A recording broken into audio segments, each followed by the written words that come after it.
Welcome everybody to Ember Magma Week 4 here. We got a absolute barn burner here between Spire, Rats, and Hunters Association. Both teams are currently 3-0 in their respective group. And this is a good matchup here, as it will be a fight for whoever would possibly get a bye in the playoffs here, as it is I, Banana Bread XD, with my color caster here, Kai. How are you doing, man? Hello. I'm doing great. How are you? Oh yeah, it's just a great day to cast some League of Legends here. We got two of the best teams in the division about to duke it out for whoever would possibly get that first round bye. Match score wise, they're dead even. But when it comes to game score, it is 6-1 to 6-2 in favor of Spire Rats. Both these teams are absolutely top of the table. Hunters, they have three people in the top 10 for MVP stats. And for Spire, they're pretty much one solid unit here. Nothing super crazy stands out. They all work together to make it work out. And that's why they are at the top of the table. Yeah, and bring it back to what you said earlier about match score. Not only are they tied, they're tied 3-0. Both teams undefeated in match score. So yeah, top of the rankings. Both teams undefeated going into this game, but one team will be losing that standing at the end of it. Yeah, one of them is gonna take away that zero because right now we got about counting this week, it's 4 more weeks until the playoffs start. So the lay of the land here for the playoffs, it is a double elim, so it is 7 teams total. So every single team will make the playoffs. So one team will get a bye. So whoever the first seed is will get a bye out of the quarterfinals. And it is a double elim, best of 3, all the way up until the finals, where it will be a best of 5. So right now, this is kind of a bit of a kind of like setting the table here for the rest of the group, because whoever picks up the W here, they're going to have a ton of momentum finishing out the rest of these 3 weeks or 4 weeks, just because these teams, they are really, really good here, despite like the rank discrepancy you might see here on the roster. But they will kind of bring this momentum into the playoffs and kind of ride that high and get a 1 week extra to kind of chill out a little bit and scout whoever and watch the rest of these games here in the corners. It does certainly change things, though, exactly as you said, that all of these teams should be making it into playoffs. As a result, you don't need to stress too much about group stage. It is a great time to ensure that's a round robin. You get to play a best of 3 match against each of your potential opponents in this league. So it's a great time to, get to throw some feelers out. If you can, try and pick up some other habits in both drafting and gameplay. And so it's not the end of the world for either team if they lose this, especially because they are feeling great, right? They've got this momentum going. They've shown that they currently possess the capabilities to uh, to get one over the other teams of the league. So from their perspective, it's about keeping that momentum train rolling. It's about making sure that you're doing great at the beginning of the league, but it doesn't translate directly into that league championship win, right? You still need to maintain your consistency throughout the season, especially when we get to that double bracket playoffs. So lots of series left to play. I'm sure they'd rather get it started as soon as possible, right? They're feeling great. Get to these playoffs, get them going, and we'll see, right? This could be a potential preview of our finals match, in 4 or 5 weeks' time. Oh yeah, absolutely. You always love to see two teams at the top of the table duking it out for who would, because at the end of the day, you can only have one man at the top of the mountain, and both these teams are holding those two spots really heavily here. Like you said, it is a round robin. Everybody plays each other at least once, and so now you get the top of the table going up against each other. 26.4 just came out, so it's gonna be very interesting to see how both these teams kind of get a read on the meta here, because 26.4, this is like the biggest patch so far this season outside of the initial one. So it's going to be pretty interesting to see, because a lot of the champs, if you go down the notes here, a lot of the champs that both these teams plays did get a bit of a chunky nerf. So Braum got nerfed, Jinx got nerfed, Kennen got nerfed, Cassidon got nerfed.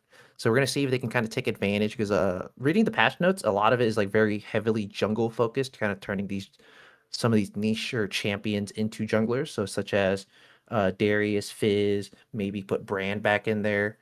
But both these teams have a lot of strong prio picks that they are going to kind of go for. So it's gonna be very interesting to see how both these teams kind of adapt to each other and see if they want to kind of like, there's a little bit of give and take here of how they want to do this draft. I find it interesting you highlight the jungle changes because mostly when you look at the jungle, like you said, there's a couple of buffs for some sort of niche junglers, right? Fizz comes to mind.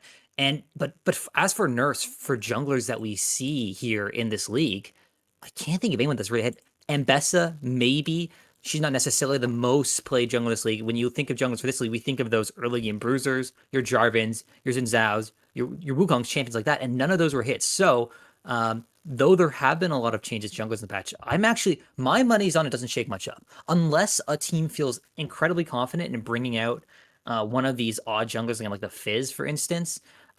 I wouldn't be surprised if the meta isn't too shifted. But that being said, like I mentioned earlier, you have a lot of flexibility here in how you play, especially at the top of the rankings. So I'm interested to see how much these teams look like they're valuing that head-to-head record, because it is a first round bye, which is certainly nice, right? It ensures you make it to semis, but if you are aiming to win that winners finals match, then you need to expect that you can beat the seventh place team no problem. So even if you do lose the bye, I'm not sure that you're going to be that upset. So yeah, I'd be interested to see if they play something crazy or if we see some solid League of Legends with these comfort compositions and champions that both these teams are so well familiar with.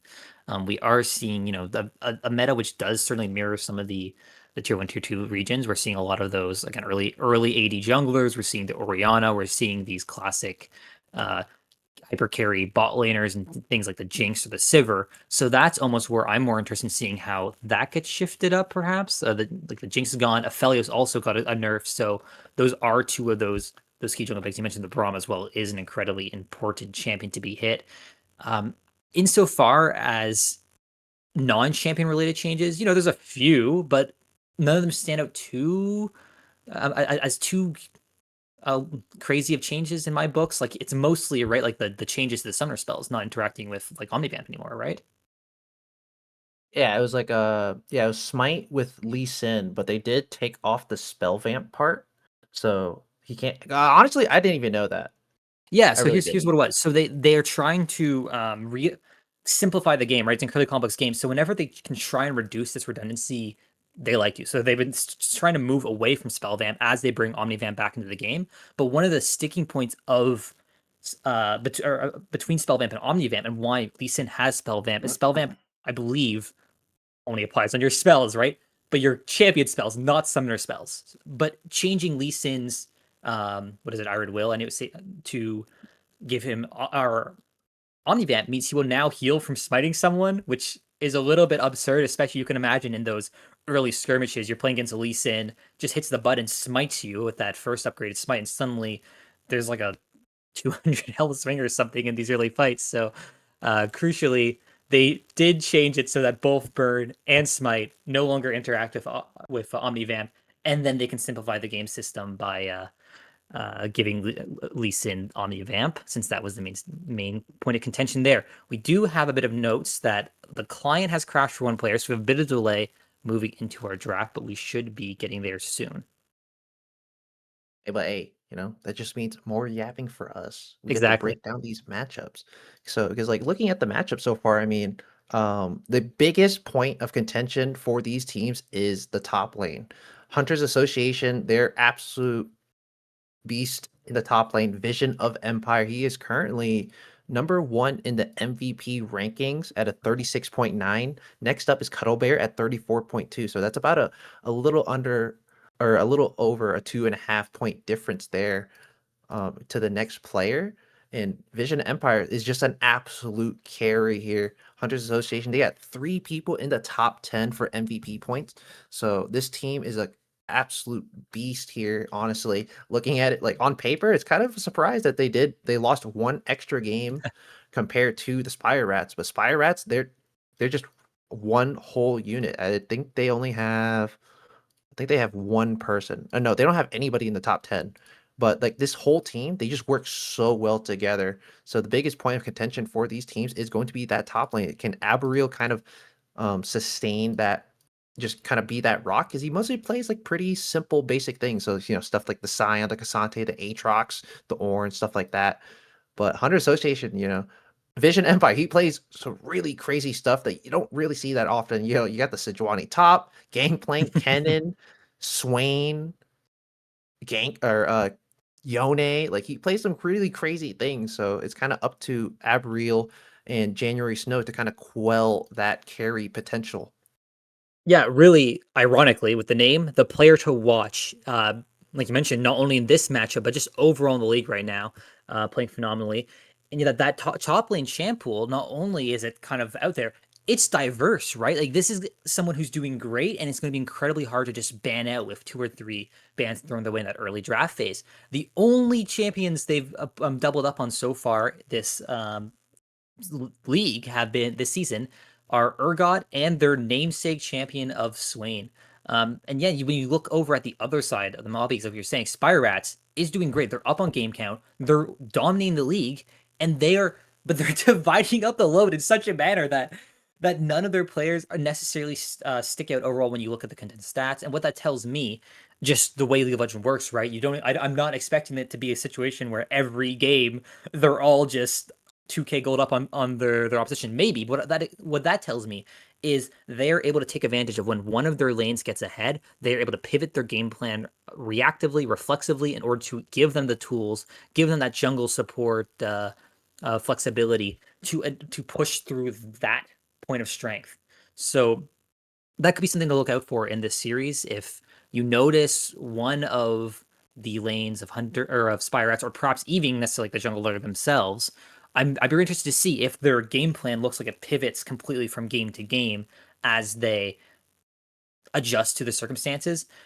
From Hunters Association, I expect Vision of Empire to do well, right? That's all that this person has been demonstrating so far in this league has been their ability to perform. So my question for Hunters Association, what I want to see them prove in this 3-0-3-0 mirror is if Vision of Empire isn't able to make it a lead for them, what's their next move, right? Because I mean, they may have shown it in previous series, but just looking at the stats, it's not necessarily immediately apparent. That being said, um, there are a few other members of the Hunter Association in the top 10. In fact, there are 2 other members. So certainly, maybe that's part of why Hunters Association or Spire Rats isn't in that top 10, right? All those spots are being pushed back by Hunters Association's players just farming those stats. Oh yeah, absolutely. Like I forgot that Vision of Empire is Swain W. I absolutely That's forgot right. about Yeah. that. Yeah. Yeah. But yeah, like So, absolutely. Like both these junglers, I mean, they play the same thing. So I expect to see a little give and take here between the Wukong, the Jarvan, and the Xin Zhao here. But I actually do happen to have the holy grail of the draft link.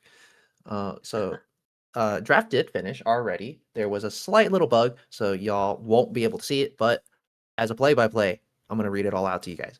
So it looks like Hunters did opt for no, Spire opted for red side game one. So bans as from left to right or left right is Aatrox, Syndra, Talia, Virus, Poppy, and Oriana. So a lot of staple picks here, nothing too crazy here. But like off rip, Hunter Association, the first thing they do is they grab the Embessa. So Embessa is just a very flexible pick here. You really like to see it. Um, and then you also got the Caitlyn and the Zillion. So that's the kind of like the off meta-ness of Hunters coming out a little bit there. But Spires, they lock in Xin Zhao, Zaya, and Lulu here. So looking at that round one draft here, what are your thoughts here? well, my initial thoughts are, well, from Spire, we have Zinzao in the jungle, and that's again expected, one of those classic picks. We're seeing Mbessa first pick from Hunter Association, and why I'm highlighting that is that's one of those champions that was hit by the most recent patch. So it is specifically for the jungle role, right? So while you could still send Ambessa jungle, you expect that what was literally a couple days ago a a very masked flex pick, it's now signals a little more in that top lane position, right? At least you'd expect. Well, of course, we'll see the rest of the draft in a moment. For the rest, pretty standard, right? We're locking in Caitlyn Zillion to have this really oppressive pokey key bot lane, and because the Zillion is picked in this first draft rotation. You really, you could send it mid, I suppose, but you really don't expect that to be where it goes. So you counterpick support and leave both your solo lanes free to tank the next round of ban phases. And for the Spire's bot lane, it's kind of the opposite. Well, the Caitlyn Zillion lane is focused on getting ahead, but being really annoying early, and then you just have a bit of utility from Zillion right later. Xayah Lulu is a bot lane that wants to scale. It is a bot lane that is pretty good at peeling away from this Caitlyn Zillion poke, honestly, especially once Xayah has access to her Featherstorm ultimate. She can become very difficult to pin down as an AD carry. So that demonstrates to me that they're planning to weak side bot lane a little bit. And so we'll have to see what their jungler is able to do to make that lane more playable. How about you? Uh, yeah, absolutely. Like Hunters, they got some crazy flex picks. They threw the Sejuani top, Kassadin mid, and Bessa jungle, Zillion support. So they already got some really crazy things going down in game one here. Spires, like they got some really staple things going on here. But Mhm. already we are in the Here in game. game now here. But looking across the board, looking at summoners and whatnot, Vision Empire, he got Ignite, TP, Comet. I saw that. I think I think he picked it twice so far this season.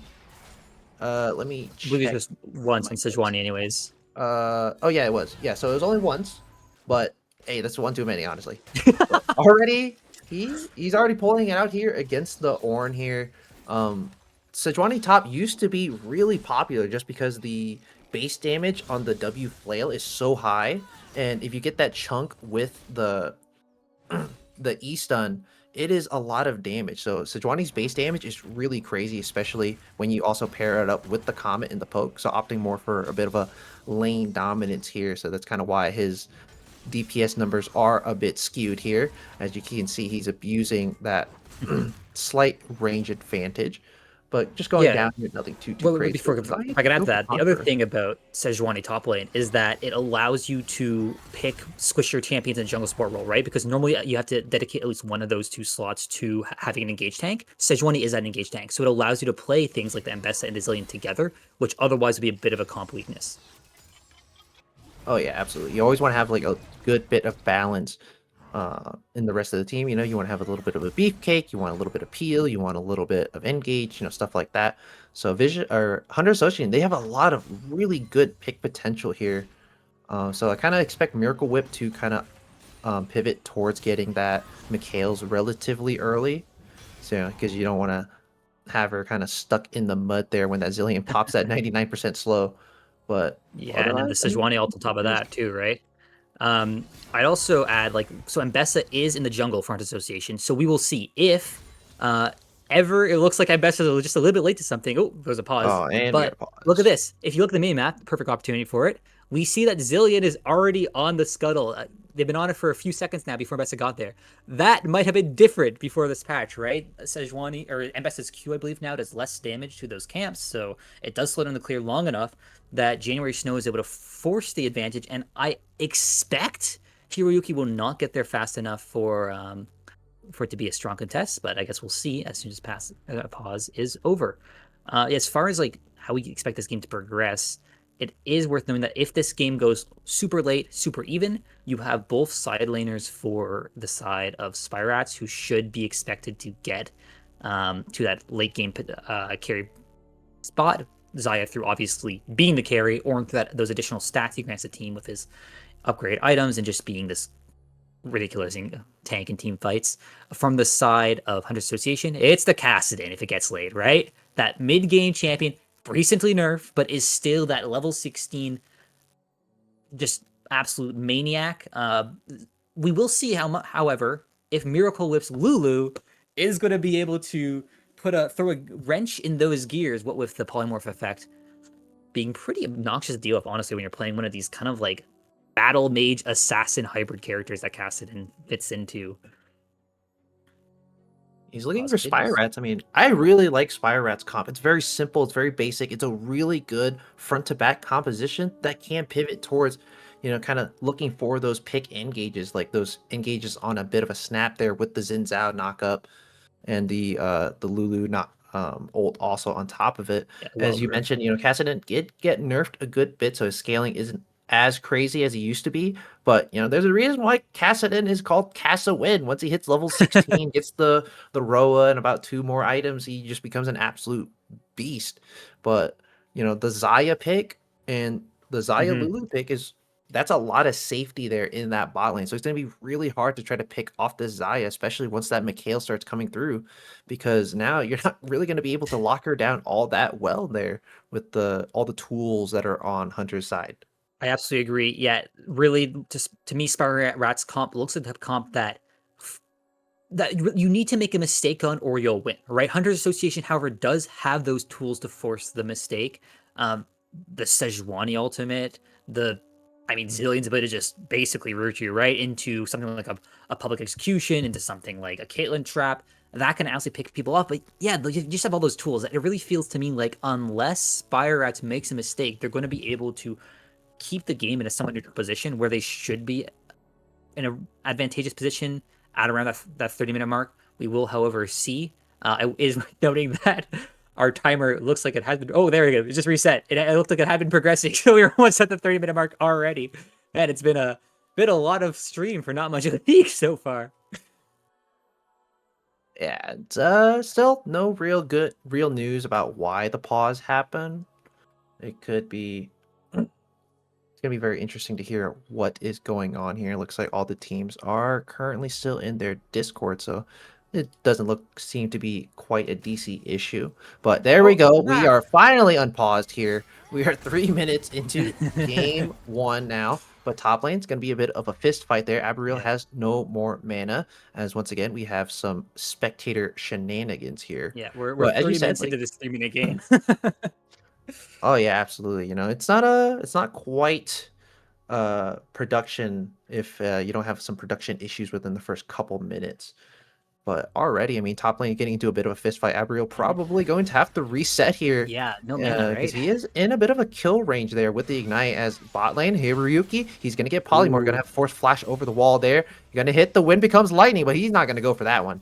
The E yeah. is on cooldown, so January Snow does pick up that first scuttle crab of the game here. They're both going to reset, so I expect January Snow is going to meet him at the summit there at the top to grab that double scuttle, as they both pick up pretty much 2 long swords, the exact same thing. Yeah, but that tempo advantage for January Snow, right? Exactly what you said. It is worth noting that Vision Emperor is basing here with teleport as well. So even though it looks like our Boreal has the priority, that's really not the case if Hunter Association decides to force play, which I don't really expect them to. Since, yeah, if you look at this, it's just going to be Hiroyuki doing their base camps and giving up the double scuttle. Which, fair enough, right? I mean, you are playing an Ambessa into a Xin, and you don't necessarily win those at this stage of the game. Oh, looking top lane. January Snow gonna Here look comes for the lightning. first gank here. When becomes lightning lands. There goes the 3 Aces talent strike. charge. Knockup comes through. Hiroyuki is in the lane. That's a flash forward from Abriel, but the wind becomes lightning will pick up that last hit. And that's gonna be first blood going over to the side of the Spire Rats. Top player in the league. Best stats. That's nothing to the Spire Rats. They don't show fear. They pick up first blood for January Snow and say, Vision of Empire, you just haven't played against us yet. We'll show you what it means to struggle, but but it's the Sejuani talk, right? Giving that first blood doesn't necessarily spell the end of the world for your lane the way it would for some other picks for sure. But it definitely must feel good. If you're Spire Rats, you've been looking at those stats, you go, all right, great. This person can die. It's always a little rough, he just used that teleport too and doesn't have flash, so kind of needs to leverage that power there early game, so he's gonna get put a little bit behind, but he's Great. actually building AP items, so it's gonna be very interesting to see what kind of build he goes for, because I'm looking through the matches. I can't find that Sejuani game, but I'm not too sure what he's going to be building here, but he's gonna do a lot of damage here. Abriel is a level up there, does get interrupted, Ignite goes down, and Oh, that's gonna be a solo bolo in the top lane, a level down there for Vision of Empire here. He heard you talking that smack, you cast a curse at him. As how bot do you lane, both kill an juggles ore are without meeting. ultimate? Mid You know, lane, Spore, he hits a ult jeez. down, but looks like mid too easy, just gonna get on down perfectly fine there. But lots of Dragon fist fighting started. in the top side Hiroyuki. already. Drake started here by the side of uh, Hunters Association here.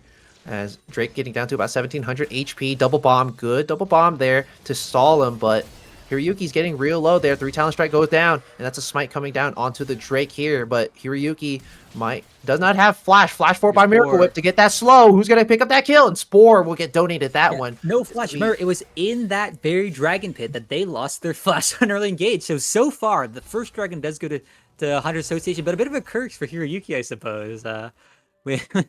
January Snow and their ball have just been there to cover it each time. So it's very back and forth so far. Slight gold lead for Spire Rats with a slight objective lead to 100 Association. So still anyone's game. Both teams playing very solid League of Legends thus far.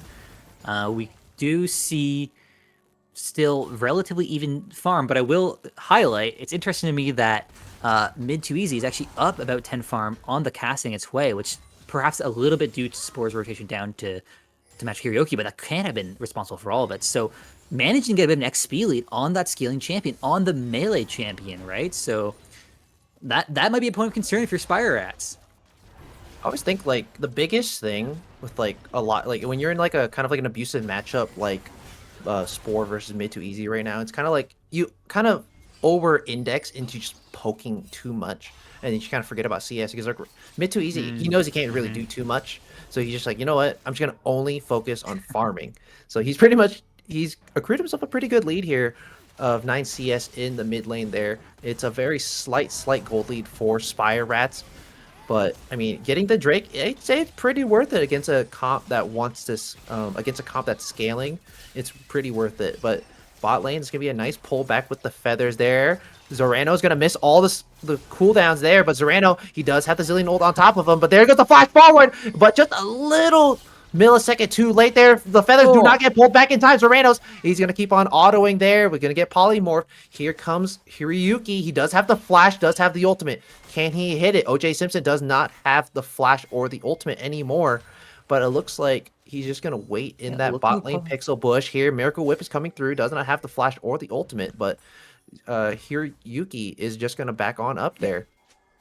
Horrible timing there by OJ Simpson. It was so unfortunate, right? Like that was surely a kill for Spire Rat, but you missed the timing, but just by that slight metric on the flash Featherstorm, and then the Feather Colors also just that small microsecond, attosecond of difference, and it could, we'll see if they end up getting punished for that. But currently, yeah, it's flash for flash in the bot lane for the 80 carries, and a relatively good lane state for Zoranos from that little skirmish, which was crucial because if you notice in the mini-map, after Hiroyuki got spotted in the brush, both January Snow and Spore were rotating down as the cavalry for their bot lane. So yeah, it could have gone very poorly for Frontiers Association if that dragged out a little bit longer. So good control there on backing up, and yeah, if you're OJ Simpson, you're like, next time I'll get that.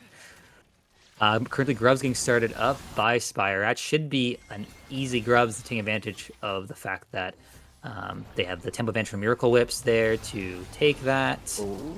But too easy. He's gonna have to flash on out there. Does run straight into the root, so he's gonna pop the ult right over the wall. Vision too easy, looking to contest the Grubs a bit by himself there. Not too tanky. Polymorph onto Hiroyuki. He's gonna go jump on out. He's gonna ult right into the backline. Does have the Zillion ult right on top of him. He will start getting that res. Abriel gonna get stunned up. There goes the art there, but Hiroyuki, he's gonna get blasted there as he gets taken down, still using that flash. Double bomb straight on top of the Orin. Vision Empires on the other side. Spore does have the flash, gonna flash over the wall. Mid too easy. He's looking to keep on going, but the Orin Horn comes through. He's gonna get double stunned. He's gonna get smited down by Spore.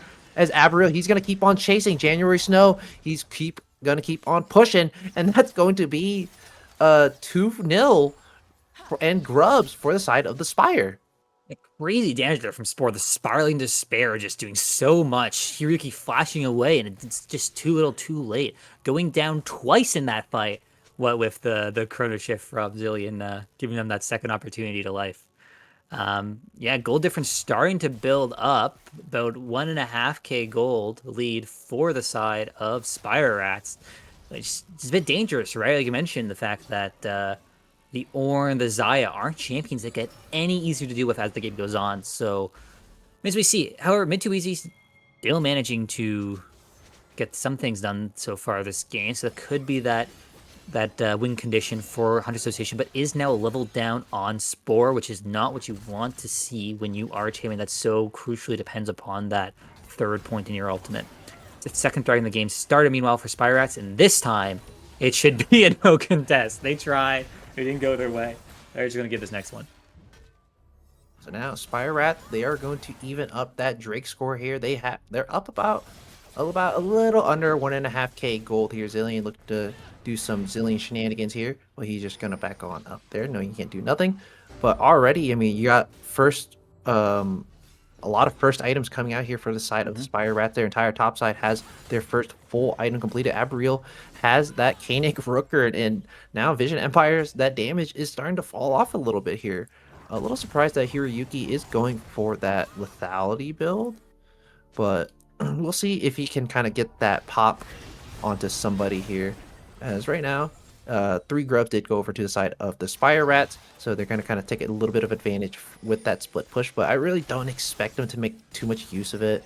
Like when you like look at any other leagues, no, a lot of teams, like pro teams, don't place a lot of focus onto the grubs anymore, just because, you know, once you lose that, when they nerfed it and you lost those those extra 3, the damage isn't that crazy anymore, even though there are, you know, all the plates and stuff that you get, you know, a little chunk, they get more beefy every single time. But it looks like 3 members here going mid lane here. That's going to be a stun down now. And that's goes to Imbessa right under the tower. Spore, he's going to get clobbered down. But that's going to be 1 kill there with the Spiraling Despair. And he just walks out alive. Oh my god. Barely with a sliver of HP there in a 3v1. He picks up a kill. Yeah, they're just eating with that lethality, but they just don't currently have the damage with those 3 champions to get the job done. But yeah, just to add to your earlier point, yeah, you lost 3 grubs. You can never mind, second dive happening. Lane, when it comes lightning, that's a good stun onto January Snow, but it won't be enough. Oh, actually, he's gonna pick up a kill there. So Vision Empire will go 1 for 1 in the top lane, but is gonna lose a good chunk of plates here. As the gold lead goes up to about 2.5k now. The place, but just a double stacked wave as well. So you lose a lot of gold and a lot of XP, which really, really that's a lot of chunk damage in the bot lane. Yeah, it's too easy. He's looking for the gank here. January Snow popping that Crescent Guard. He's just gotta keep on going. Wind becomes lightning, hits twice, but lightning strikes the same place twice, but he will not pick up that kill. As it strikes 3 times. January Snow, he's not gonna go in there, but there's a stun in the bot lane. Ace in the hole does not hit. Hiroyuki does not quite land the Q1, so will not get that follow-up. But January Snow gets out perfectly fine. Yeah, that Sundered Sky there just created that so much healing, right, in those multi-member fights to keep the Zinzat alive long enough to make it out of there. With the flash too, mind you, like they had additional options to get clear. Okay, back to the grubs point. Not only are there 3 less grubs, so you can't get the 2 little grubs spawning when you have the towers. This season as well, compared to last season, towers just in general are a lot squishier. Like you mentioned, the plates, but also just the Petricite buildup, right? So last season, getting additional tower damage was more impactful because it enabled, like if you were a siege comp, you didn't have them, your life became very difficult. This season, even without grubs, you can siege towers somewhat effectively. So maybe a bit of a catch here. Doesn't land any bombs whatsoever. Spiraling Despair onto mid too easy. He should just be able to dash on out there. Not too much damage. Does have Johnny Snow in his back pocket to help him out there. But it's a lot of plays for Hunter Association. They're really trying to make these plays, but none of them are really sticking here. That Embessa jungle, like, I don't know if it's you or me, but them nerfs are hitting pretty hard. That clear buff, it hits, is very important there, especially for a champion with a lot of AoE. Yeah, it seems as if Spire Rats may have called their bluff on the flex, right? Picking a champion that they expected to do well into that pick, and so far it certainly has. We see January Snow on the Rift as we speak. Actioning mid. That's a flash forward with the ultimate, but not quite going to land. Not too sure why he flashed. That definitely would have been in range. But Spore also forced to use that flash, so I will say that is absolutely worth there. But Miracle Whip was there to assist and make sure that his mid laner gets out and out.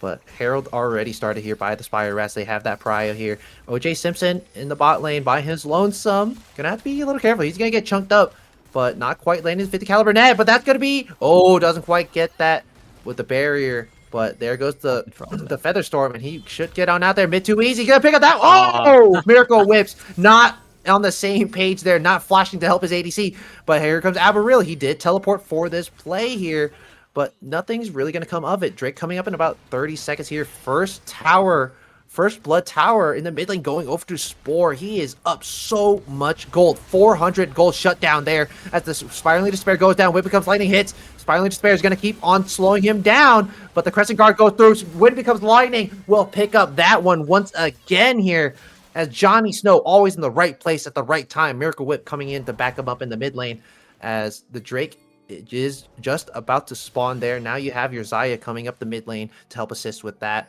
But it is a 1-0 once again here. The Spire Rats always one step ahead. Yeah, you see that even before that bot lane kill, Zornos has been building up a relatively sizable CS lead in this game that is kind of not really going Hunter Association's way, but it does not really matter all that much in the face of 4-0-1 first tower blood way. So it's still 2k gold up for Spire Rats. Abriel. You could just walk this out. There's a zillion on them, but we'll try. Yeah. Pop the ult, so he just walks on out there. Kind of surprised he went for that, but looks like they're gonna try to force a bit of a dive there. Lane swap coming through Sport, going into that top lane there to try to pick up that tower. But the Herald will be spawned in the bot lane by the Spire Rats, and they will look to pick up another tower here. Spire Rats are absolutely playing this map. Their rotations are on point this game.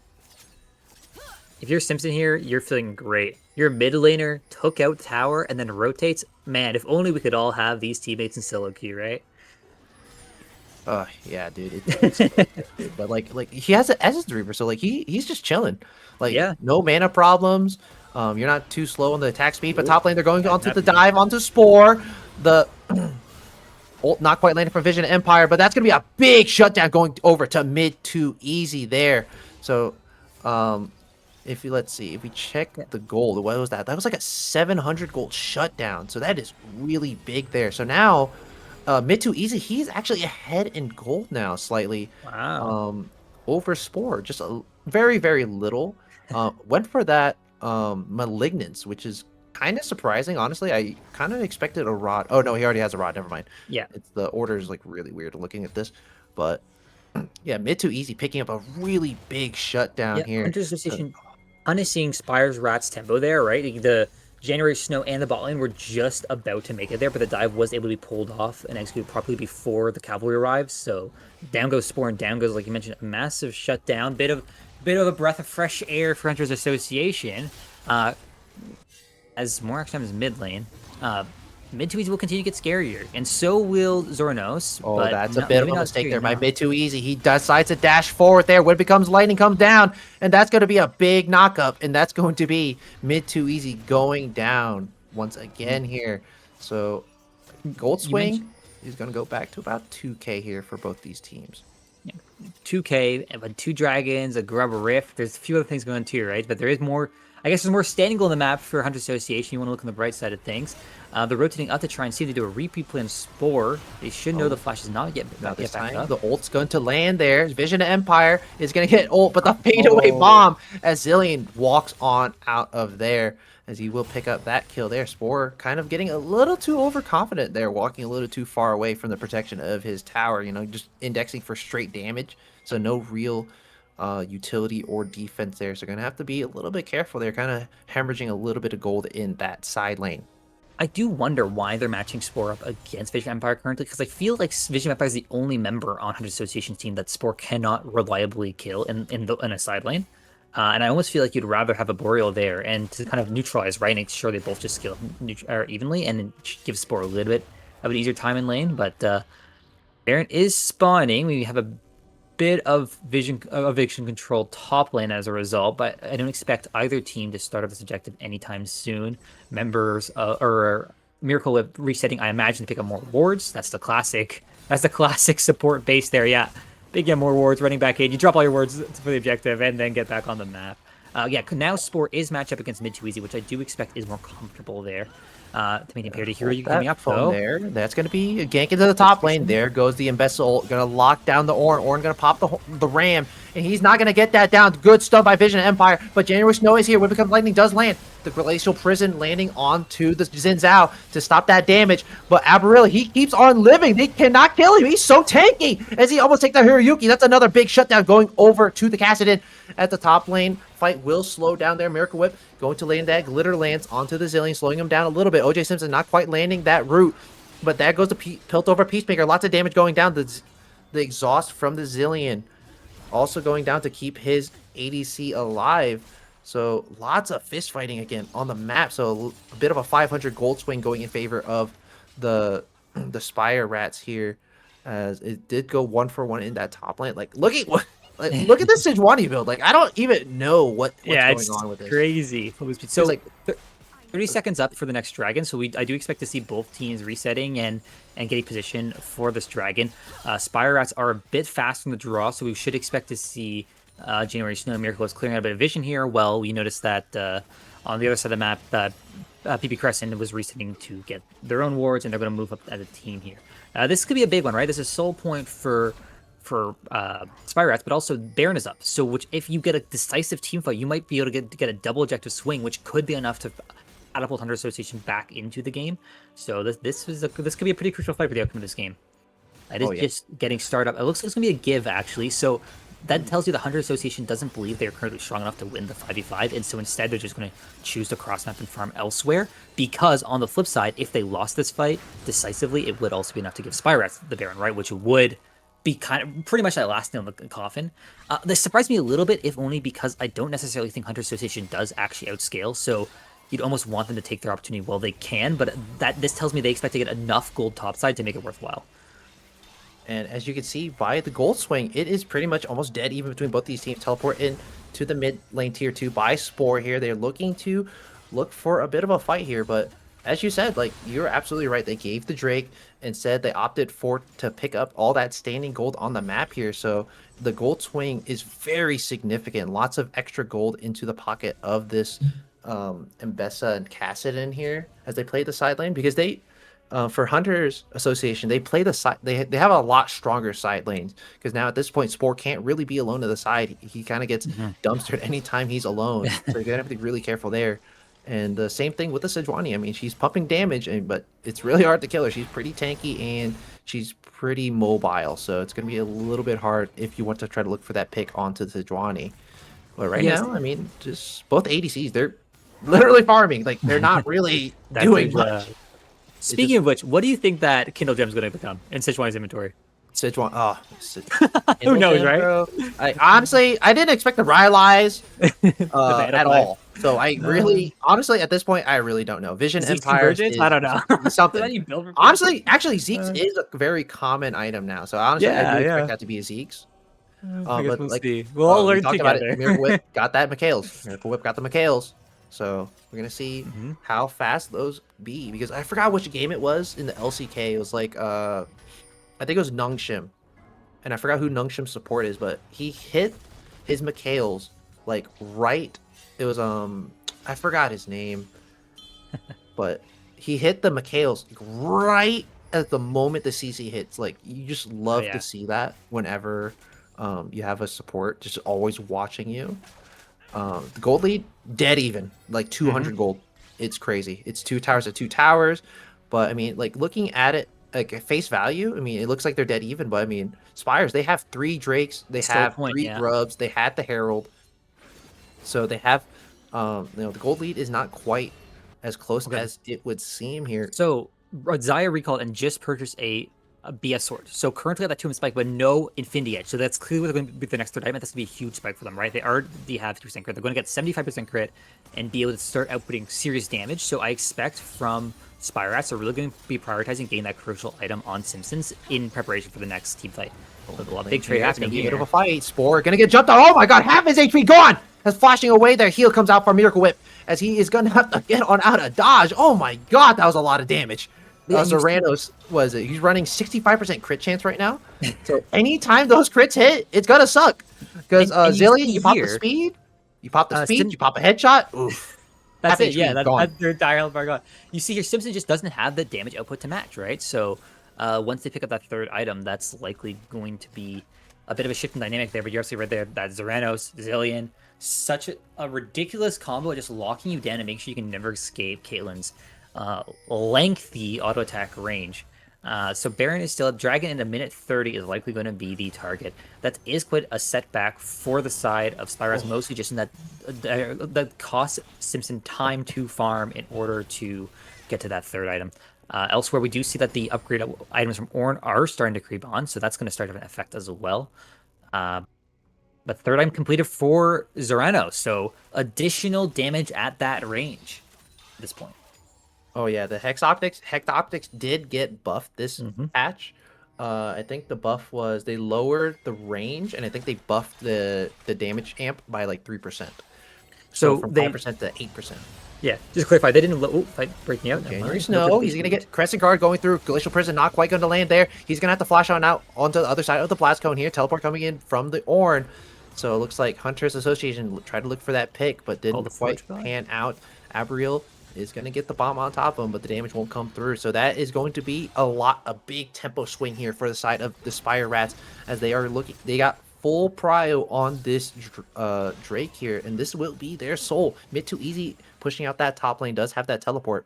So that's going to be 4 ornaments on the side of the Spire Rats. Abriel just being an absolute rock in the side lane, just picking up all the XP. As Zillion, he's resetting at a really bad time here. This is not a great time to reset here. Vision Empires does not have the Glacial Prison. January Snow fighting towards that enemy Raptor pit here, as both teams are going to start to look. But oh my god, Hiroyushi is just going to get a big chunk down there on top of him.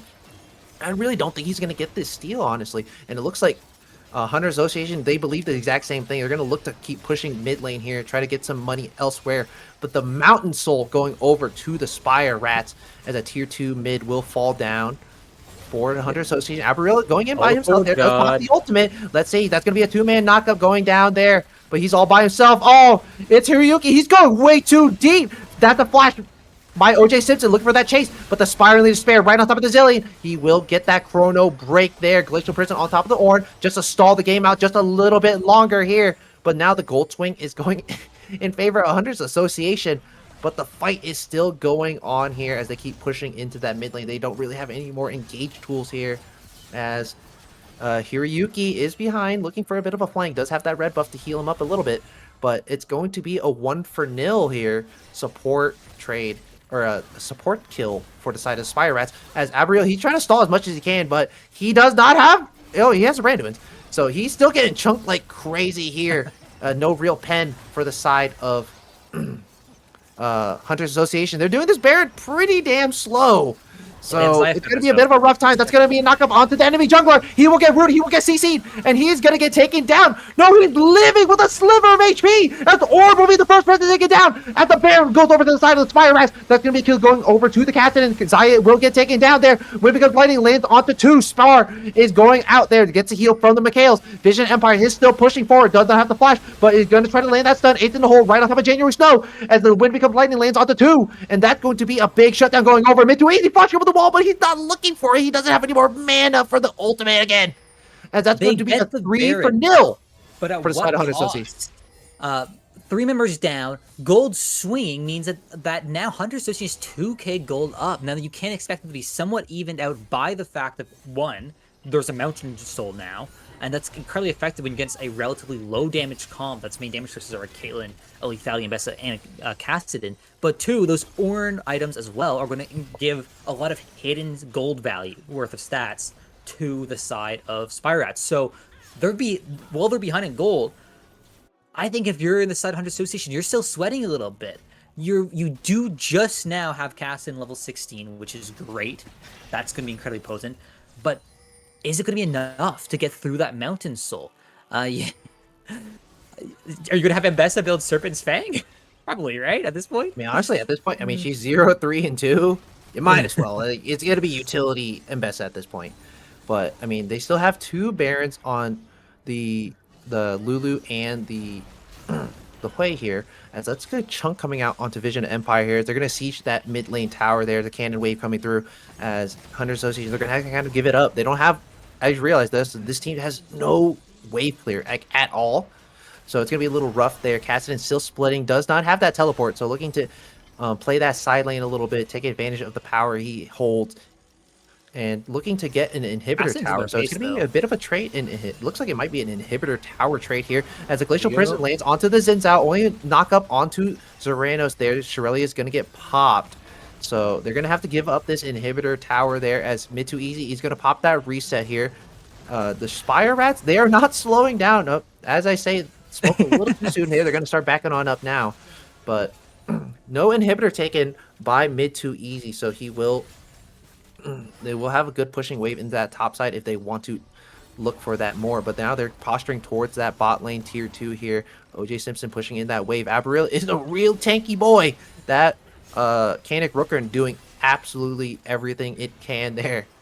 But for now, all 5 ornaments are in for the side of the Spire Rats. But it's a little rough because Hunter Associate, they don't have really great team fight. They only have good pick. So mid to easy is on the wrong side of the Dragon Pit, but does still have the ultimate. But that's going to be the Scuttle going over to the side of Spire Rats. That's going to be a Polymorph on top of the mid to easy. He is level 16 now, but that's going to be a big pick on the Hiroyuki. He will get taken down there mid to easy. He does have a lot of mana to spend, so he should be able to get on out there. Elder will spawn in about a minute 40, and Baron will spawn in about 3. So the Cassident will just get on out there, but so far it's like Hiroyuki is not having a great time here, man. Yeah, which I hate to see, because, and here's some absolutely useless trivia for anyone. My grandfather's name is Hiroyuki, so I feel a certain kinship now with this Ambessa the jungle, and you hate to see it go poorly. Yeah, 30 farm down at this point. I mean, that's so negligible, but yeah, I almost expected Spire Rats to try and push for the end there, but I feel like they think they overextended on that Baron play, right? Like they didn't have to immediately try and force that. They could have based, because I can't recall if Xayah had the IE complete the time even. So I think they were far enough ahead at that point with the soul that I don't think they needed to force it. And so I think that they are trying to learn their lesson there, right? Like they said, oh, pushing in and trying to end now is exactly what lost us so much gold around that Baron pit. So again, just resetting the map. Game goes longer, but again, with the exception of the Cassidon, and I mean, of course, they do have Sejuani, who will be a late game tank in team fights. They shouldn't be too afraid. Like Cassidon can't kill an Ornn, right? So and they have you saw that, like he popped the whole combo and did just got through the Rooker. That's it was literally Rooker and like, Mount Soul. That was that's it. Yeah, crazy. That'll be back in 8 seconds. Rooker and Mount. Yeah, it's just crazy. Like honestly, like I think I still think it's like insane that you give 3 Mountain Drakes to a side that has an Ornn and a Xin Zhao. Like it's so crazy to think about. Like especially a team that's like super bursty and wants picks, you just give the Mountain Soul away, as they have full Spire. They have full prio in this river. It is a 1.7k gold lead. Teleport coming in from Aberil. They're not going to be able to do anything about it. As January Snow going to dash on in there. Nice 2-man stun.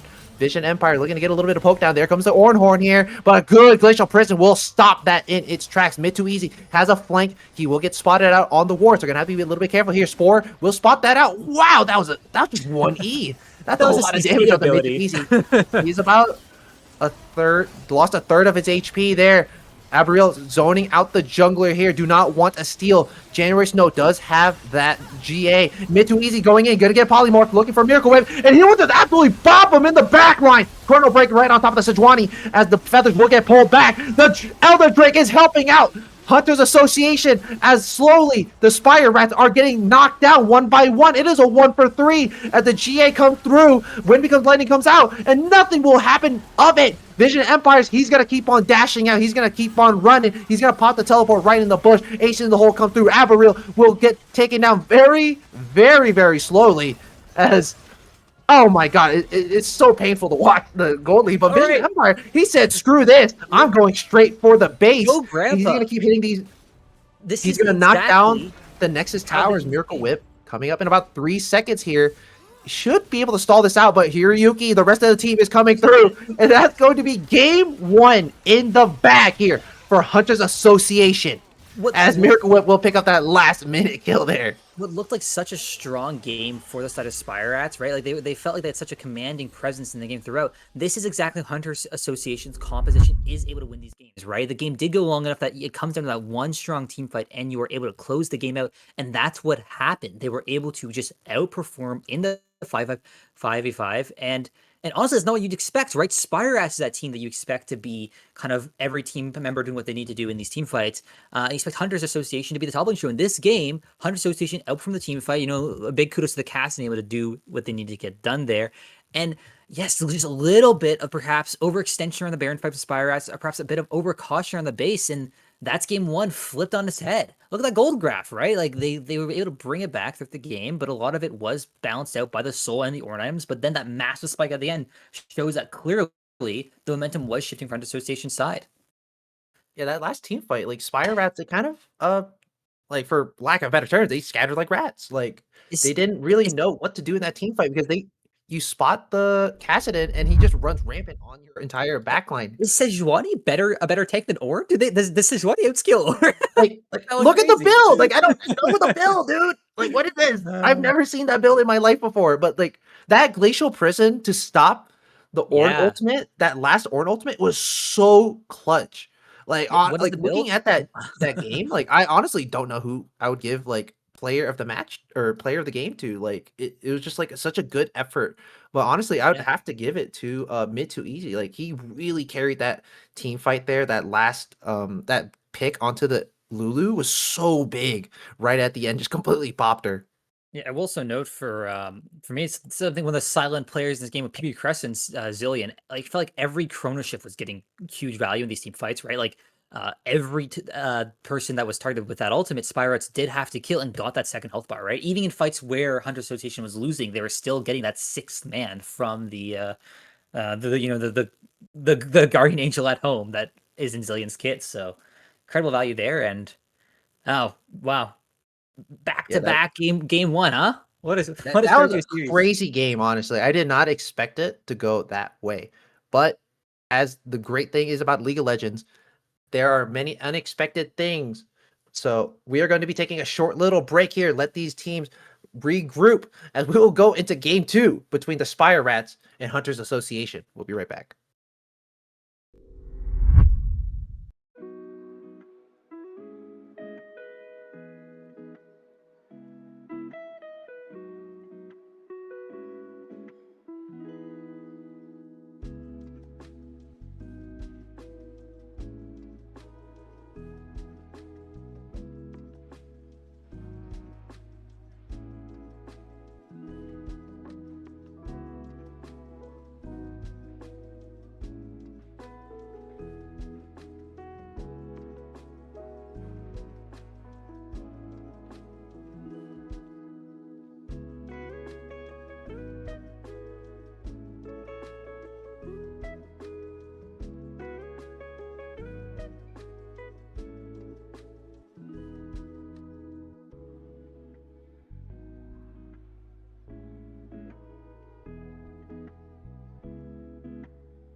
Welcome back, everybody, as we get into draft for game 2 between the Spire Rats and Hunters Association. Hunters Association do pick up that game 1 victory, so Spire Rats will get side selection in the first game, so they opt for blue side this time around here. But that was an absolutely crazy game.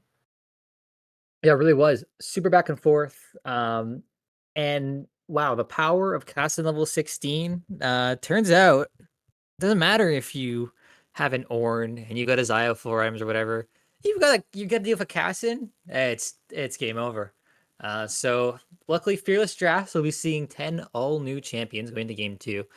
Tough way to lose for Spire Rats, right? Like you have to expect that one of the questions going into this game 2 is it's a test of their mental fortitude, right? How effectively they're able to bounce back from that, make sure they're able to continue to play the way that did at the end of the day, get them to a position where they had Soul and the Baron, and they were pushing into Hunter Association's Nexus. What do you want to see for game 2? Honestly, knowing how hunters are, they play some pretty crazy things. But it's gonna be very interesting to see what they kind of look for this time around here. I kind of expect them. Honestly, I expect hunters to kind of just keep doing what they're doing, just kind of keep doing their weird shenanigans, and then was it Spire? They kind of just stick with their guns, like because like they played well. It was just one. It was literally just one bad team fight, and then it was just all over. Like that's the pickle, when you get Drakes too fast. Like now you gotta burger flip the game over a really crucial objective that none of the teams want to lose, whether it be Baron or Elder. For sure. So interesting thing to note here. I realize it's difficult to compare because game 1 we didn't have the draft on screen, but different bans this game coming out. We see from Spirus they are banning Swain, which they were not interested in banning in the first game. I feel like that has less to do with the fact that Ornn and Vesa are gone, and more to do with the fact that they're first pick. But anyways, first champion picks coming out here from the teams. We have a first pick Oriana, which is pretty standard. And then Jarvan is the first pick for Hunters Association, which makes sense.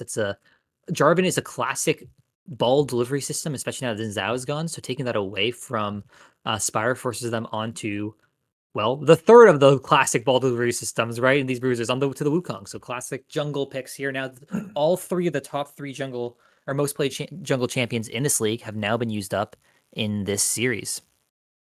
And looking at all the picks so far, I mean it's pretty staple picks, nothing too Yeah. crazy. And I spoke too soon. It's a Vigar. It's a Vigar APC. You don't see that very often, and it's a Maokai support, of course. Uh, Now this time Spire is surprising me a little bit. So overall, I mean, Spire Rats, like, so it looks like, yeah. So Spire opted to blind pick Vigar Maokai into a Braum. So honestly, I think for this game, I think I really like Hunter's comp. I really like their comp. It's very Okay, but simple. It's very staple, and it works. let me paint you a picture here, right? You have Vigar cage up on a unit. Oriana ult. It's undodgeable. You have Vigar ult. Cassante Pathmaker pushes them into the wall. You have Mal in lane, Maokai roots with the W. Vigar throws up a cage around it, and then Maokai pushes the target into the cage. All right, yeah, okay, sure. Hunter Association game is stable. Their game is easy to execute with their strong team fight ultimates. Whatever. I want to see these shenanigans that Spire Axe is planning to pull out with the tiny master of evil. And just in time too, it is currently the Winter Olympics. There've been lots of curling drama, and I want to see curling Vigar. Oh man, dude, like you think about it, like yeah, Spire has a really good wombo, but it kind of revolves around the cage. But like it kind honestly for both these teams, it's really kind of dependent on who pulls the trigger first. Because if Jarvan pops his ult down and then Zorano's just Yeah, immediately like comes down with the bullet time, like it's it's a rough time yeah, for Spire. But like again, it's just whichever one of these teams pulls the trigger first will have a massive advantage. Wait, is that no? Wait. Okay, never mind. It's Yone just don't. Yeah, the rolls are just out of order like crazy. yeah, But like yeah. I still, see what you're saying. it's just really like who's gonna pull the trigger first? Like honestly, for Braum, the Braum game, this game isn't like honestly, it's not super great for Braum just because Braum can really only block two things, which is the the Vigar Q and the Vigar ult. But Mhm. that's also like very heavily time based. We'll see Yeah, how that goes. I will And Braum so did get a hefty nerf with his ultimate cooldown and base damage going up or down. yeah. I'm aware that at least the Braum players that I know in the Emerald Diamond Cap League, they're of the opinion that the Braum nerf is visual only. They don't think that the cooldown reduction is actually that big a hit to him. So we'll get to see if ever Braum hat ult is down in a crucial moment. They're wrong. But then also, yeah, it's Brahm's an interesting champion with that unbreakable ability on the shield because it's this weird situation of it's honestly kind of nicer sometimes if you're up against a team with few projectiles of when those projectiles is incredibly damaging, right? Like Vigar's ultimate, because Vigar's shield, that's not right. Brahm's shield fully blocks the damage on the first projectile blocks and then only blocks a percentage of the damage on every subsequent projectile. So what it lets you do is, like you mentioned, the timing is very important. When there's only one projectile that it can interfere with, it's really easy to make sure you fully block all the damage from that ultimate ability. When if there's a lot of projectiles flying all around over the place, it can actually be tough to sequence it so that you block all the damage. Because you can absolutely imagine a world where Vigar has 400 phenomenal evil stacks, and even through like the 30% damage reduction, you just die to it. So it may work on the favor. We'll see. Cleanse, notably for Zorano, so that's going to be down a summoner spell in the bot lane for combat, which is actually going to mirror the classic teleport pick for the AP carry to make sure that they can get that initial recall they need to stock back up on mana before they get the items necessary, like the Lost Chapter, to keep going in lane. Um, yeah, it should be interesting to see. I'm kind of curious to see this. I feel is a game for that Vision of Empire could really show their stuff. They have a champion that can really carry the game, and they're up against a traditional tank. So we'll see if Arboreal is able to withstand the storm, or Vision of Empire is able to break free and gain a lead that they can then transition to the rest of the map, which we'll find out Oh yeah, soon. absolutely. Once the Yone gets the Borg, it's gonna be a real rough turn because once again, Hunter Association, they have really strong side lanes. Ari, Yone have a ton of kill threat Hmm. on their own respective lane opponents, and even if they switch, Ari's not gonna kill Kasante, but Yone will kill pretty much anybody. So once again, they're giving the keys over to Vision Empire. But we're gonna take a quick little break here as we wait for it to get onto the rift here for game two between the Spire Rats and Hunters Association. Oh, never mind. We're about to get into the game. But anyway, back to the Yap session. Yeah, back to the episode. Braum, I mean, So that's the difference between a good Braum and a great Braum is just shield discipline. Like, there's a lot of people, like, the first thing they want to do is, oh, yeah, let me put the shield up, let me get some damage reduction, let me be a little healthy. But that's not really what you want to do. You're already a tank. You already get the resistances from your W. So now you just want to kind of use it to block everything for your ADC here, as already getting some deep vision here for the side of the Spire here. They're gonna spot where the Jarvan will start, but honestly, I'm not too familiar with the matchup. I think Wukong does clear a little bit faster. So we're gonna I see how don't this believe goes. it's case. I believe it might be a little bit slow, but it is. But so the thing about Wukong though is Wukong is really interested in hard farming till 6, right? They absolutely need their ultimate at Cyclone to be an effective ganker. So you almost always see them double clear into Dragon, and like that's it. Jarvan is far more interested in ganking like around the free marking 3/3 in some instances. So what you can expect to see is, regardless of clear time, unless something drastic occurs, Wukong would rather just be farming when Jarvan wants to force these early 3v3, 2v2 skirmishes around Wukong. But they are cross mapping, which is pretty beneficial for the Wukong, as I just mentioned. You kind of like to avoid it. Triple stacks for both laners here. One lands. Vision Empire. Ah, misses. Vision Empire, he did get level 2 first here, did go for the W instead though. Bot lane's a little bit worse for wear. OJ Simpson is getting chunked pretty heavily there. Abriel not quite landing that Q3 knockup. So gonna force that Vigar back. So gonna get down a good bit of CS there. There's lots of chunk going down there. Just Zoranos and few seconds faster for Jarvan, it looks like, but that is they are cross mapping, so it's never or so it is actually 1-1, yeah. But regardless, fairly close. I would like to highlight something you said earlier about the stronger side laners for the side of Hunt Association. I wonder if that could be one of the weaknesses that they end up facing. Because last game they had that lead, but they weren't able to really transition into the enemy nexus. Um, they had to wait for those tools to come out, which bought our Hunter Association enough time that eventually they were able to win that one fight and then end it. So not being able to push out the silence a second game in a row might come back to bite them. But we'll have to see how that plays out, of course. Yeah, Vision Empires is, kind of expected it. You pushing in the Cassante a good chunk there. Not going to land the knock up there for Vision Empire. Lots of good chunk coming down there. As Hunter Association, they're leveraging all the power they have in this early game to make sure that they knock them down here. But this Hunter Association, they'll also get the first Drake here. It's going to be an Ocean Drake, I think. Yeah, I think it was an Ocean Drake that was picked up. So that's Ocean Drake, always the best Drake to get early on. So now they're just going to leverage this power even more there. Doing a little bit of a stat counter there. Dragon has spawned yet. Yeah, how much does OJ Simpson have? I'm curious. Oh, wait, no, it hasn't spawned. What? Okay, it's just like a visual bug or something. Like, what? Yeah, I'm going crazy here. It's been a long day. fair enough. Yeah, both junglers heading now to do their second clear, and then Dragon should be up around the end of that. So it's Hiroyuki is doing the classic topside start, so they will be bot side for that Dragon spawn. January Snow has decided it's not worth doing anything until they get their 6, so there does look like they'll be seeding. It makes sense. You are playing with an APC, which one of their weakest points in the game is this early stage before they have the stats that just start spamming out abilities. It's very easy for them to get shoved in by the, of course, 80 carry who can auto attack to push the wave.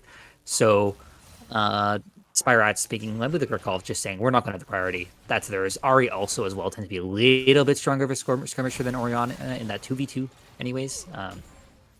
So lots of reasons to avoid that, but still 0-0. But Arborio is getting very low, does have the teleport up, and it looks like they're about to use it to get back to lane, which will give Vision Vampire advantage because they don't look like they have to base yet. They might just to maintain item parity, but yeah, that's what they'll do. But they have wave shove, so I wouldn't be surprised if they take advantage of that home guard to just walk back to lane instead of burn their TP. So yet another reason to avoid contesting this first dragon, which is what Hiroyuki is currently pathing towards.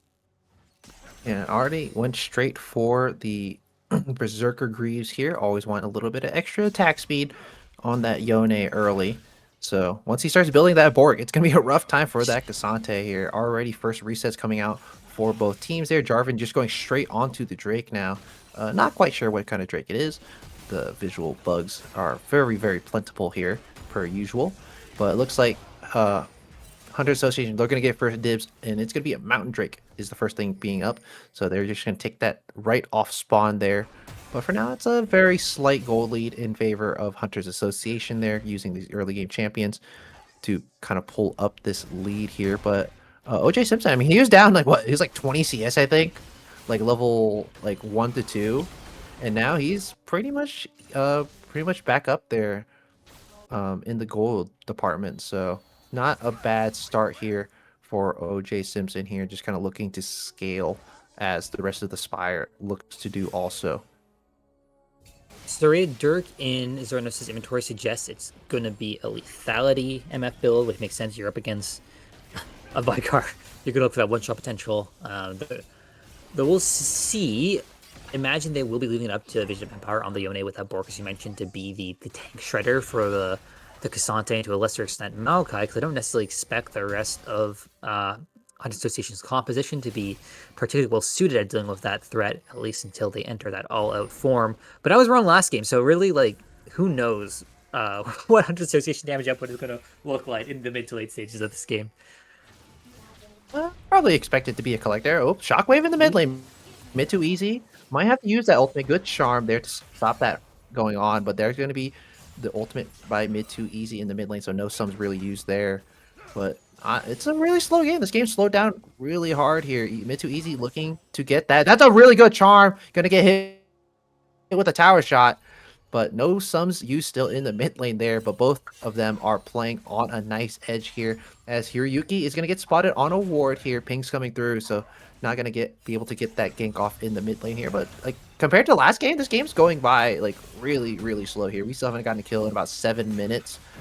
So both teams kind of just looking to farm up. But Zorano's going to get hit with the exhaust there. Lots of damage coming down. But there goes the bullet time right on top of OJ Simpson. Is able to just walk on out there. Miracle Whip going to get slowed down. Flash on top by the Braum. But the Bramble Smash going through. And that's going to be OJ Simpson with a point click right on top of Zoranos' head. And he will get taken down. There goes the Wukong using the Cyclone. Braum going to get trapped in the baby cage. And he will get taken down. Miracle Whip going to claim that one with the sapling, and it's going to be a 2-0 in the bot lane there for the Spire.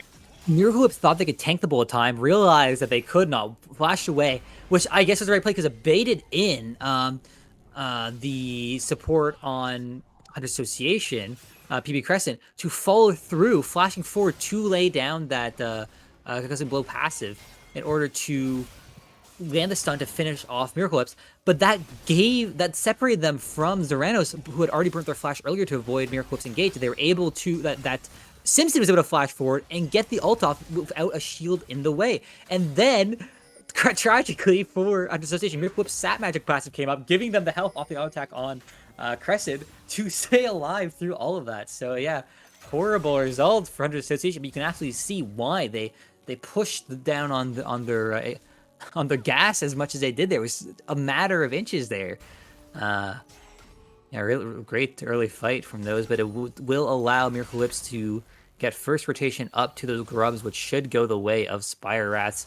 We'll see if there's a cross map on Simpson, but there's no wave, but no cage either. So the event horizon down, it's possible they might be able to look for something. There's going to be 4 members from Hunters Association coming bot lane. They really want to look for the dive, but wave is already coming in, so they're just going to back on up there. Void all 3 grubs slain by January Snow here. So going to pick up that one. But they make Cataclysm in the bot lane. That's a really good cage right on top of Hiroyuki, as OJ Simpson going to get stunned up. Does not have the bullet time. Going to have it in a couple seconds here. So OJ Simpson is just going to have to back on out here at the threat of a death there. As top lane, there goes the Fate Seal as the Old Breaker going to go on through there. Vision Empire does not have the flash anymore. Aberreel going to pick up that one. As it's going to be a 3-0 start here for the Spire Rats. As, oh man, mid too easy, trying to look for that dive in the bot lane, but not quite getting there fast enough. But mid too easy, gonna land the charm onto Miracle Whips. Now Miracle Whips is in a bit of a pickle here. He's all by himself under the tower. And let's see who's gonna pick up this kill. Should be donated over to Zoranos, and that's going to be 1 kill going over to Hunter Association. Miracle Whips kind of overstaying. Good cross map from both teams. I noticed top side, January Snow, Nimbus striking in to block the Faith Sealed from getting Invasion of Empire to safety, and then Arboreal properly staggering the stun from the first W in base form, and then all outing Invasion of Empire away from the tower just to get the refresh cooldown on those basic abilities to slash them again. Really well played there on the execution on that top lane menace. And in bot side, exactly as you were saying, great dive. Simpson not quite able to run the little legs of the Yordle back fast enough to save their support. I blame it on the skin choice, honestly. I think if you were playing Curling Vigar, you'd be able to just slide across the ice on your way there, but you know, some turns out skins don't actually affect stats, so maybe I don't know what I'm talking about. But they do though, actually, right? There's that one, if you wear a skin with sunglasses on it, like Surfer Singe against Leona. Leona does 1 less damage. At least she Oh used yeah, to. that's Maybe true. they changed Yeah, that. no. Certain So never skins mind. are Pay to pay win. to win. You know, pay to win, pay to win. So that Miracle one Speed damage Instinct. does make a difference. You know, It but probably snowball honestly, like lived at some point in the league, this right? Like some game must have happened. probably, but this game, I mean, it's again, it's the same thing as last game. The Spire, they get a good lead with like these scaling champions early, but now we have to see if they can really execute here because now they just gotta lock in a little bit. You know, last game that's a bit of a bummer. You know, like you have that lead early with the scaling comp, and then you just kind of get dumpstered in one bad team fight, and it's all over. You know. So let's see if they can kind of convert on this because Hunter Association, they're keeping up really well with the gold here. They're only down about 500.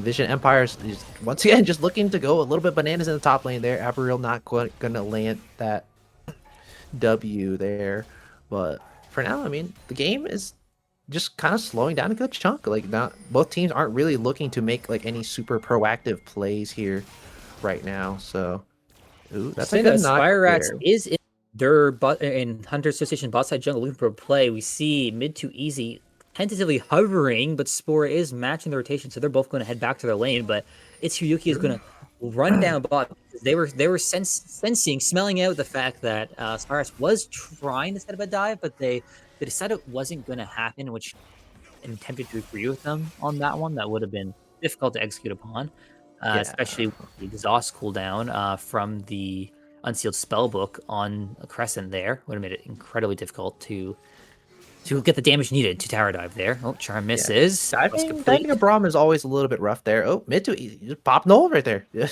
Doesn't want to Spear get rushes. chunked out too much, but instead he's just gonna go straight on in there. But Spore does have the flash. There's a good flash charm there. And gonna get the kill with the Orb of Deception on the way back. January Snow, he's all by his lonesome. Does still have the flash there. But mid to easy does still have one more charge of the ultimate, but not gonna look for it. Does not have that charm cooldown up yet. So that's gonna be a nice gank there in the mid lane. As we were just talking about proactivity. So still slight gold lead for the Spire here.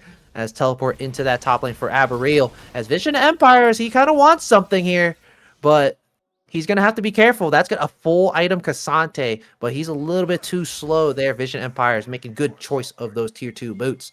So for now, I mean, still slight, very, very, very marginal gold lead for the Spire here. Let's see if they can kind of make good use of it, as Drake doesn't spawn for about another 2.5 minutes, and Herald won't spawn for like another like minute and a half. We were questioning the Ari Spear rushing away to safety, but it was just to lower Spore's guard as you got 3 charges on that ability. Able to dash back in, force the flash over the wall away from the Jarvan. Jarvan flash, Cataclysm, Ari flash charms, and that's a dead mid laner. Yeah, good execution there from the jungle mid link up of Association. And it stabilized the gold a little bit. Now just down a couple hundred gold instead of half a thousand. Not, they weren't all that far behind before as well. But yeah, very stable game state. First items coming through across the board. Everyone has theirs except those supports, as always. So expecting to see potentially an interesting first team fight. But I will note that for the side of Spire Rats, even though they all have their first items, it's a Roa and an unstacked tier item, right? So their items have not yet reached their full potential. When you look at Hunter Association, Ari with Malignance and Misfortune with Collector, these are champions that, and also Jarvan with Thunder Sky too, these are champions that with their first item have a spike, a significant spike. When you look at Spire Rats, it's really only a Wukong the Trinity Force that's significant on the one item.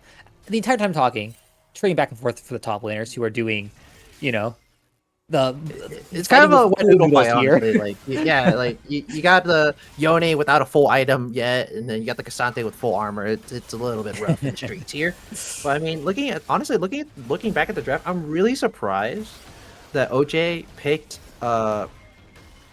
Vigard despite there being a Jarvan. Oh, that's a really good pull, and that's gonna be interrupted on the Fate Sealed at the top lane. But January Snow going in, that's a good.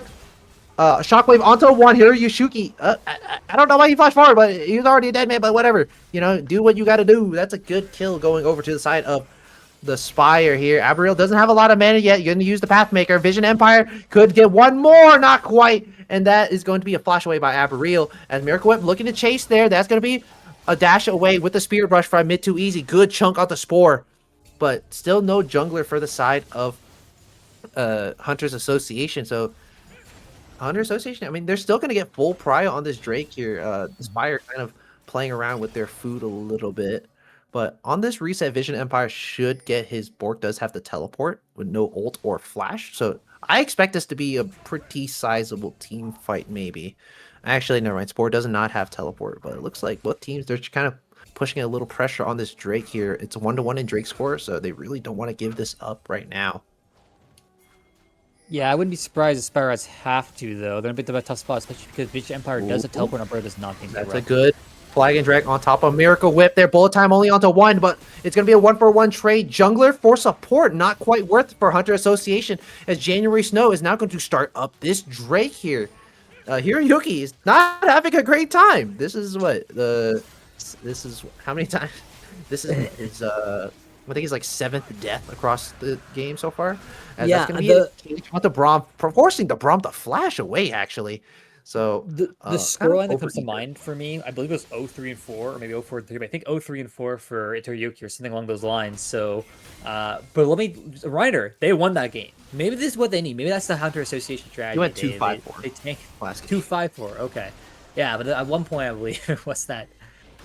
The names get so run. Either It was way, like yeah, maybe this 0-4 they and need. 2, like at the They worst point. they need to stack. They need to sack their jungler for the game win.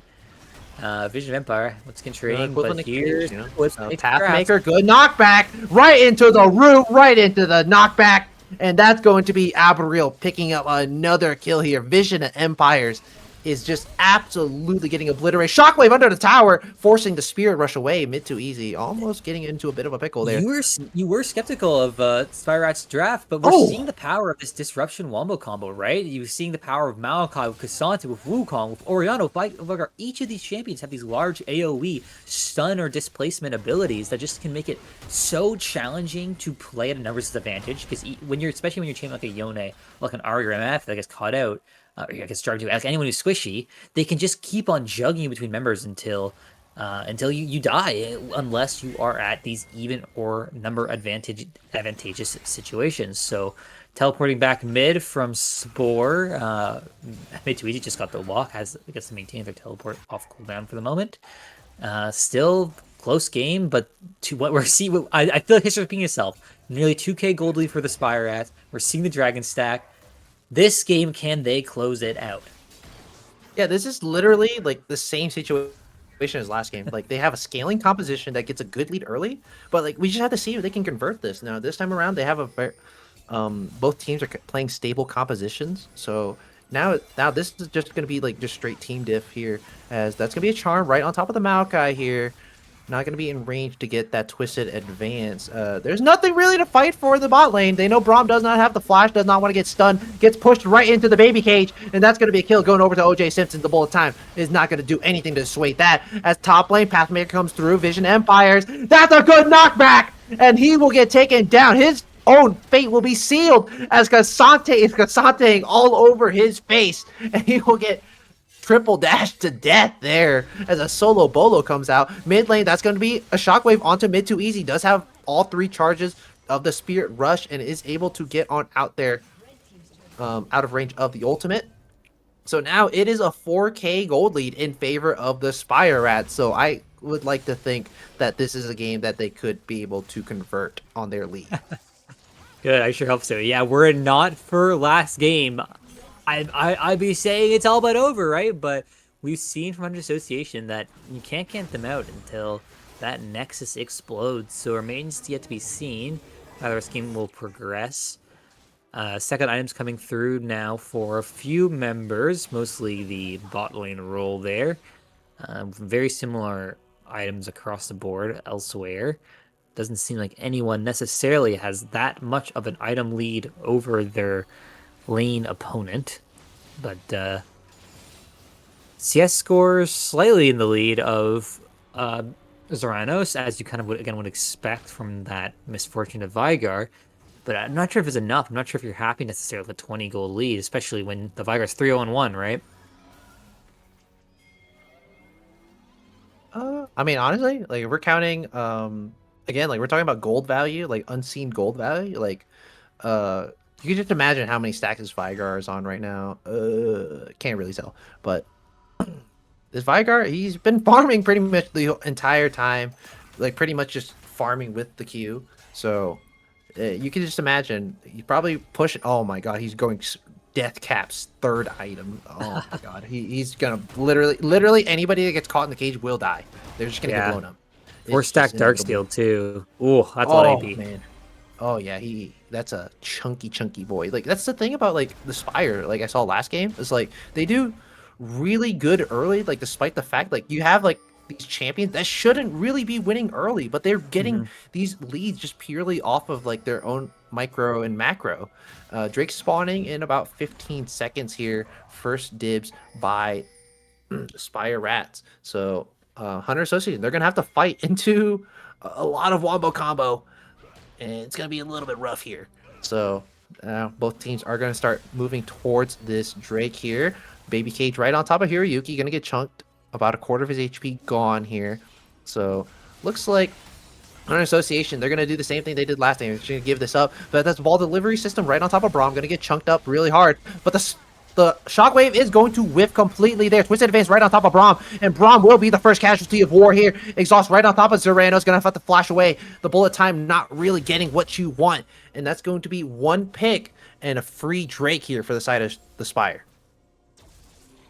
What also sucks, I've been in a situation before, support playing Unsealed Spellbook. You lock in the smite because you're expecting to fight the round dragon, but then you get picked before it happens, so now you're just stuck with a smite unless you decide to like smite a jungle camp or a cannon just randomly for fun. Which is weirdly obnoxious actually. Oh, Zeranos. Oh, that's a good pick there. Once again, Miracle Whip is going to get taken down. It's going to be a big fight on top of the Drake. Who's going to pick up this one? It's going to be the Jarvan getting that as a Cataclysm right on top of the Vigar. Doesn't have the flash anymore. But the Flag of Drag going on out there. Fate Seal going in. He's going to go in a little bit deeper, trying not to get stunned up, flashing out. But that's going to be the Empower Teleport from mid to easy. They're going to spot out the Wukong, but that's a good dodge! He's going to pick up an outplay there, as that's going to be Vision Empire's running on back, does not have the all out, but is he going to pick up Spore? The shields are coming through, and it will not be enough. At the Spire, they will pick up a 4-0 here.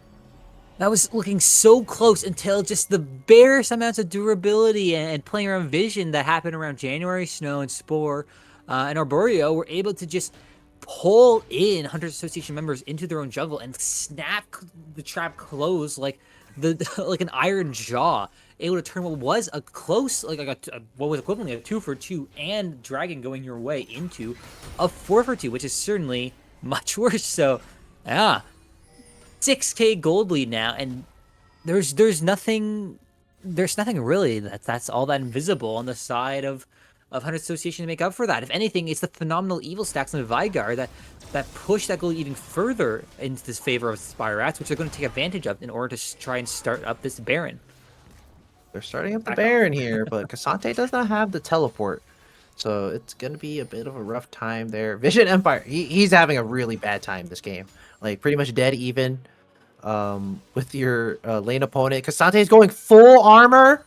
The only AP you have is a pseudo assassin Ari with a Leandri. You had to force the Ari to index into a Leandri's. Yeah, it's a that's little tough. bit rough.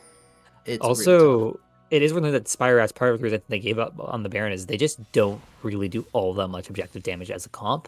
So that is something worth noting behind Association, is it is tricky for them to sneak a Baron even with all 5 members. That's one of those things you give up when you lack the traditional AD carry, right? Is that sustained damage on Baron. Now they certainly will kill it. Long gone are the days where jungle camps really posed a threat to a team post a couple items, but it certainly won't be quick, which gives. That's a good baby cage there. Oh, that's a lot of damage. That's one of the tanks too. That's yeah. Quarter of his health gone right there. MR boots and no magic mantle. But yeah, like you said, like you have the mages. They're great for team fights, but when it comes to trying to sneak objectives, yeah, you're not gonna let that happen. So the Spire, they have to kind of win a team fight here if they want to get anything done. I'm surprised they're not putting the Ari against the Cassante, because this Yone, it's so rough, dude. Like disgusting he's up value. like 9 CS, 1 in 4, 2 items versus Cassante with Randuin's about to get a frozen heart, Iceborne Gauntlet. Oh my Randuin's god. against a Yone who's going to have full crit, MF is going to have full crit, and a Jarvan with Sundered Sky who's going to have who has guaranteed crit in the first auto attack, right? So going to Oh, be and a crit lost MF in too. impression in one item.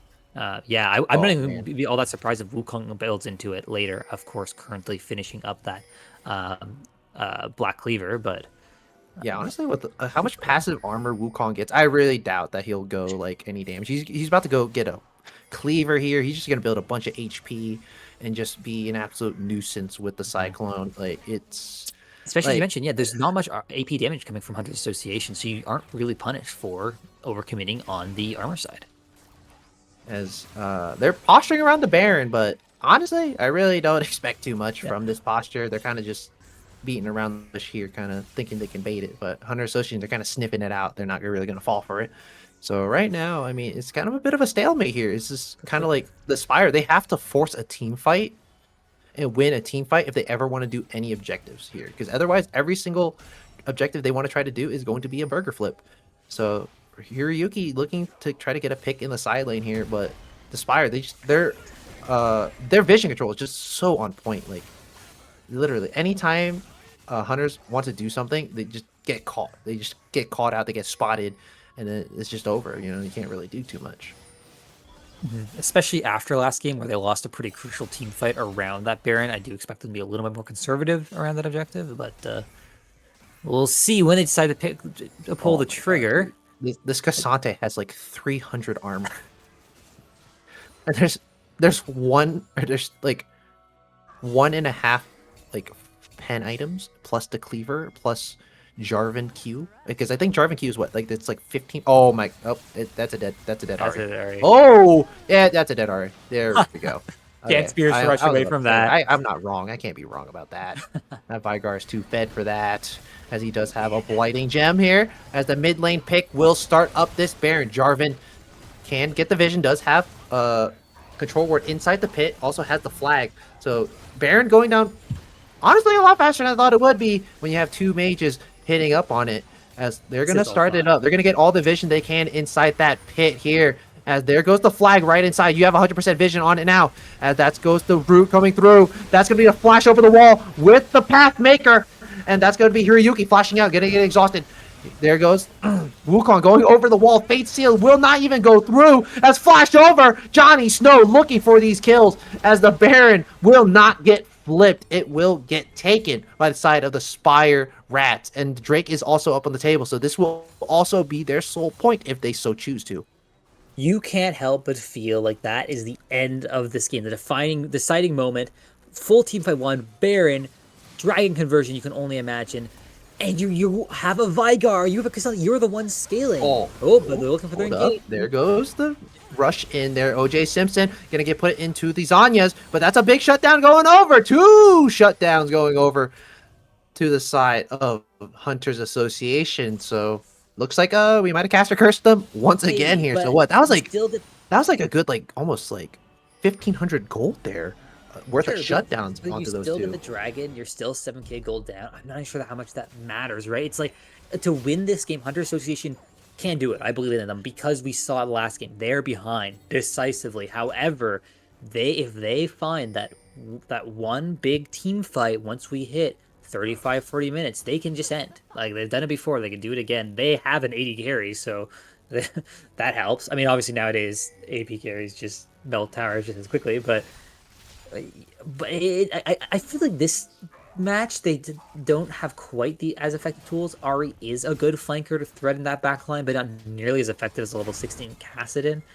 They don't have a Sejuani to do these crazy interrupts, so yeah, but they could do it. They could try and end both of these games in the same way. That'd be absurd, honestly. I expect we'll be going to game 3, which exciting. More League of Legends. Oh, Cataclysm in. Get caught once again here, but it doesn't quite get the one shot. But can he hit the Q? He doesn't hit the Q. He will get taken down, and that's another big pick there in the side lane. So once again, this is the same thing as last game. Like the Spire, they get a good lead, and then they start getting a little bit too overconfident in the side lanes, and so they start getting picked off one by one, slowly hemorrhaging gold. So this is exactly the same story as last game. I really hope it's not the same story as last game. I feel really bad. But that But is exactly right. How they can lose it, and like you highlighted in draft. Once again, it is that weakness of not having strong solo laners that is allowing an associate to take advantage of that. I would also say I love the Venn diagram between the Event Horizon, the Cataclysm, meaning neither Simpson nor Hiroki were having a good time. It was oh really yeah, good, not great much. placement actually. But to see. But honestly, OJ, he's really good on these like the positionings of Yeah. these Oh, still in a bit of cages. trouble. But January Snow gonna pop the Oh, Cyclone here. Not quite a Warrior lot of picks her up. damage, but the flag not quite gonna land there. They're gonna Cataclysm right on top. But let's see, Zuryu, can he pick up this kill here? And that's a good kill going Oh, over. they're Throws coming. used there. Gonna have to run away. That's gonna be the Pathmaker going down. Oh, Oh, that's a big two-man shockwave as Abriel is going to try to pick up that one, but that's a flash away using the blast cone. It's a 1v1 between the support and the ADC here. That's going to be the bullet time getting interrupted. Miracle Whip is a tanky boy, but he will finally get taken down there. But Hunters Association are slowly grinding this game. They're slowly coming back from an 8K gold lead. that was a fight that reminded me of early 2019 or 2019-2020's League of Legends pro play, where they used to have like 4 members TPing to bot lane around like 5 minutes every game. 4 members across the board TPing into that team play. Yeah, massive shockwave landing. But first of all, that was because of January Snow getting caught flashless by the Cataclysm with the support of Hiroki's teammate. I'm working out really well with linking up the Jarvan and the Ahri together to really make it incredibly difficult to move around the map for the side of Spire. And oh man, do you think they're sweating? They still have a 5K gold lead, but this happened before. Drake's coming up in a minute 40. I mean, like this is the pickle. Like they knew a Jarvan was R1 picked, and they still opted to go for, these immobile mages. So it's like it's really rough, Like if you don't have flash, you're doomed. Like even if you pop the Zanyas, like now you're just a sitting duck for a Yone Jarvan CC combo. Like it's so rough. Like it's a little bit of a pickle here, but there Yeah. goes the ultimate from the Maokai. Gonna get a root onto 2. Not quite landing the baby cage onto anybody. The glacial.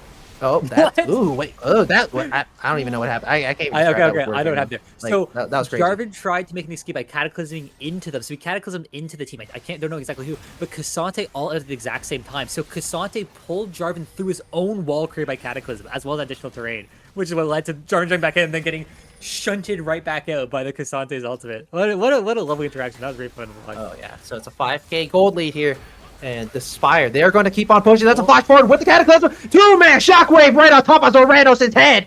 And Brahm's going to have to flash out with the shield up here. And that's going to be another big crucial pick here. Mid 2 easy is up now. So now you have that crucial wave clear threat on the side of Hunters Association. Zoranos is down for 35 seconds here. The Spire, they still want to try to look for something, but now they're just going to start backing up towards the Drake here. That's a good charm. Right on. Oh, wow. That's a lot of damage, actually. Right on top of Aberreel. Doesn't really have any MR. Oh, no, he has the Caning Rookern. But that was a lot of damage. So now the Spire, they're finally going to back up. They're going to claim their soul. Infernal Soul. Ugh, oof. That's Vigar, yeah. That's tough. Oh, yeah. And Vigar, Maokai, Oriana. Ugh. That's going to be the Maokai ult getting pushed out there. That's going to be Braum getting picked off once again. That's going to be a fake shield onto 3 members! And the Cataclysm comes through onto 4 members of the Spire Rats. But slowly, they do not have enough damage as... Wait, hold up. Vision Empire is full HP. He does have the flash. Let's see what he can do. Oh my god. That's so much damage. That's going to be a flash forward. Oh my god! And that's going to be... the primordial burst right on his head there as Vision of Empires picks up that triple kill. OJ Simpson, he's waiting in the wings. And that's going to be a lot of damage coming through. But that's a tanky Vigar. The bullet time not going to claim his life. As this game is going back and forth. It's absolutely off the rails. We said this before, Soul for Spire Rat. They're in the base 100 association, but they haven't been close to the game yet. Those certainly has been looking better. And exactly mentioned, Vigar is so annoying sometimes because he gets so much base AP from his passive that he's able to itemize defensively. And you saw if not for the Zanyas and the Dead Man's Plate, that would have been a great pick from Zoranos. But as it is, OJ Simpson is able to waddle on out of there with that 4-leaf clover, giving them good luck, which will set up for next play will be Baron, which is up. So we can expect both teams to run out there, get patient. You'd expect Crescent to be doing that, but they have a wave to catch, so they'll be doing that before running out and getting rewarding for the objective. I honestly think there's going to be another Elder flip. I It might really, be because like, a because crazy if it goes fight to there. Elder flip, it's honestly like, I think like Hunters, they might lose. Like, cause now They this could, oh this yeah, Yone is yeah. really, really strong. He has You a need, you need 100% Spire crit Rats. chance. I'm assuming he's going for a BT next now. I'm not too Yeah, sure, most likely. but like it, oh, he's so strong. Like the Or Cassante is GA. about to be full build. Like GA's coming out from the Wukong here, so Yeah, it now could be GA for he you doesn't really too. have that fear going in. Oh, Vigar's full build. He got an actualizer. Oh my god, Ooh, that's scary. he's And yeah, it's but that's Thanos. it was a crazy team fight from Vision Vampire in the last fight with the going in on Vigar, baiting their steam and flashing in on the other two members to W like cue them to get the 2 kills before Vigar finishes it off was what kept them around long enough to fight over this Baron. Otherwise, I think perhaps no, they can't take Baron very effectively. So I don't think they're going Baron either way. But yeah, certainly looks a lot better. 4K gold lead only, I guess you could say now for Spire Rats, but we'll be seeing. Yeah, honestly, There's now at this again point, like I don't think one the with two gold big really matters fights. that much anymore. Yeah, It's just now, it's it's all execution. about execution. Yeah, it's just whoever pulls the trigger first. Because like the little thing that people really don't know sometimes about Vigar, the Event Horizon, is that it grounds you, so it stops you in Really? your track. No. Like the CC doesn't go all the way through. So like Jarvan dashes, anything like that, they don't go through. They stop you Oh right yeah. there. Yeah. But now they're gonna start up this Baron. It's gonna be a full-on burger flip here. As Zeranos does have that bullet time, gonna have to be a little bit careful. Teleport coming in from mid too easy, but it honestly might be too late there. January of the Snow, he went over the wall. That might be a bit of a mistake here. Jarvan gonna get pulled over the wall now, and he will get taken down by the Cassante. Wait, he's still running, but that's gonna be the Wukong getting put into the GA here. That's gonna be a shockwave onto 3 as OJ Simpson is so low. Vision Empire does not have the flash, he does have the Fate Sealed actually. So Zeranos, he's gonna get jumped on here by the Cassante, but now he's not in the all-out state anymore. He's just a big chunky boy, and he will get taken down here. And that's going to be a good team fight win here for the side of Hunter Association. Now they're going to start the Baron. No jungler for the side of the Spire. No ultimates left. So let's see how they're going to play this out here. Both mages aren't even there. They're just giving away the Baron.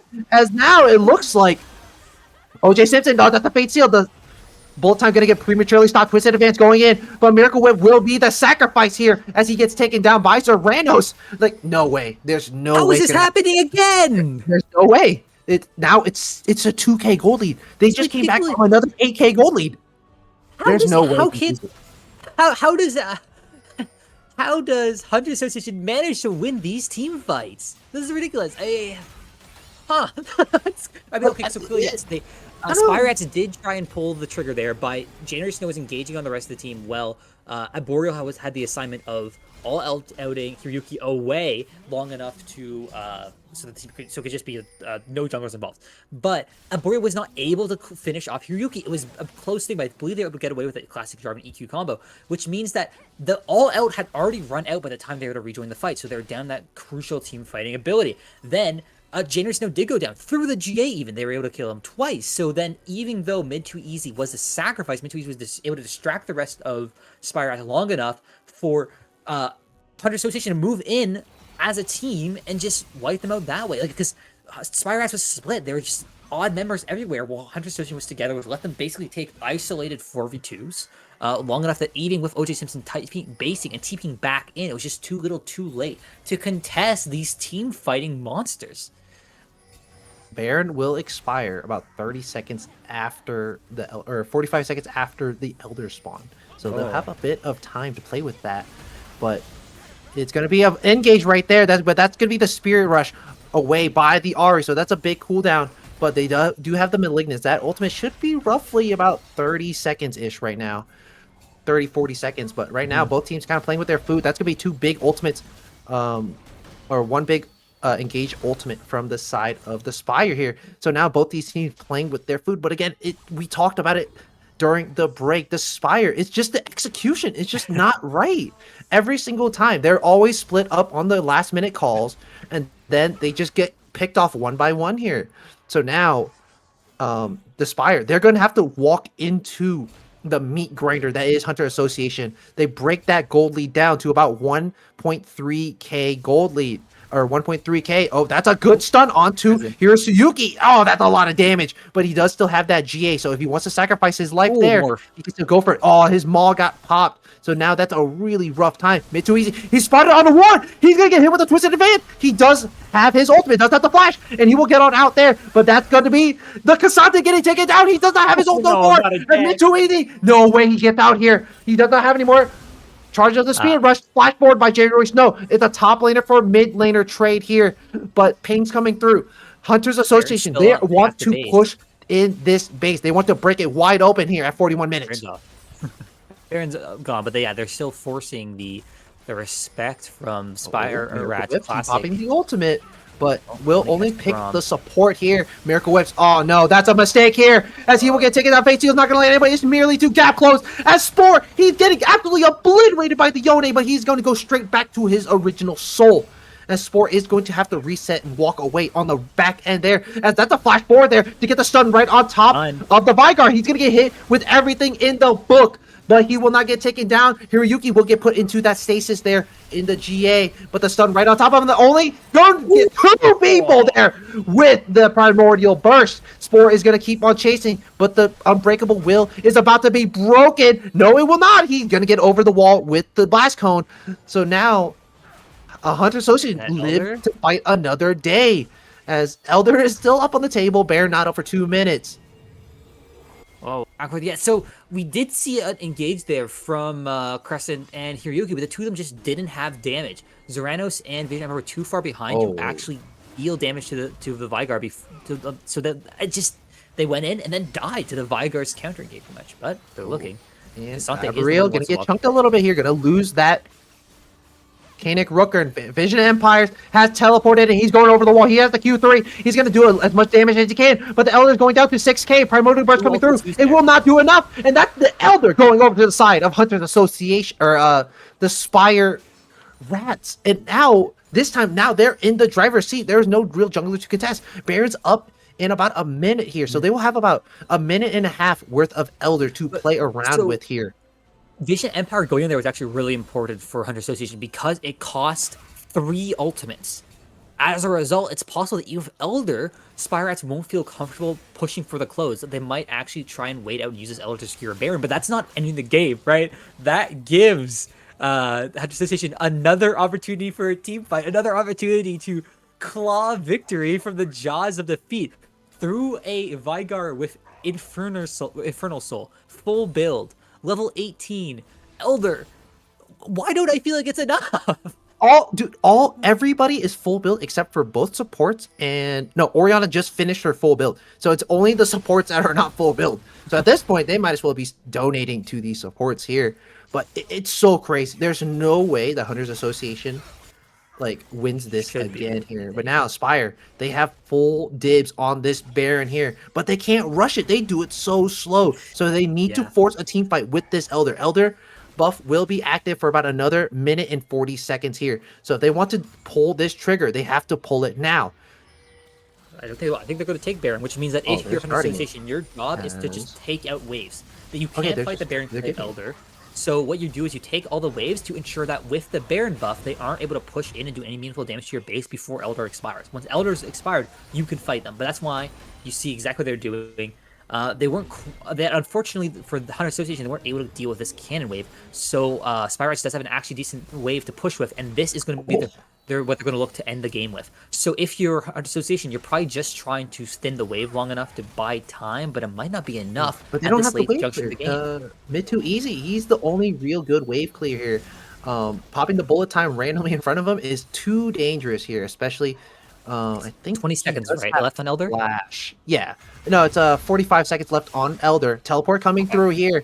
This could be it. Oh no, Vision Empire. He is in a bad pickle here. You have to go back. Die as he will get taken down. The first casualty of war here.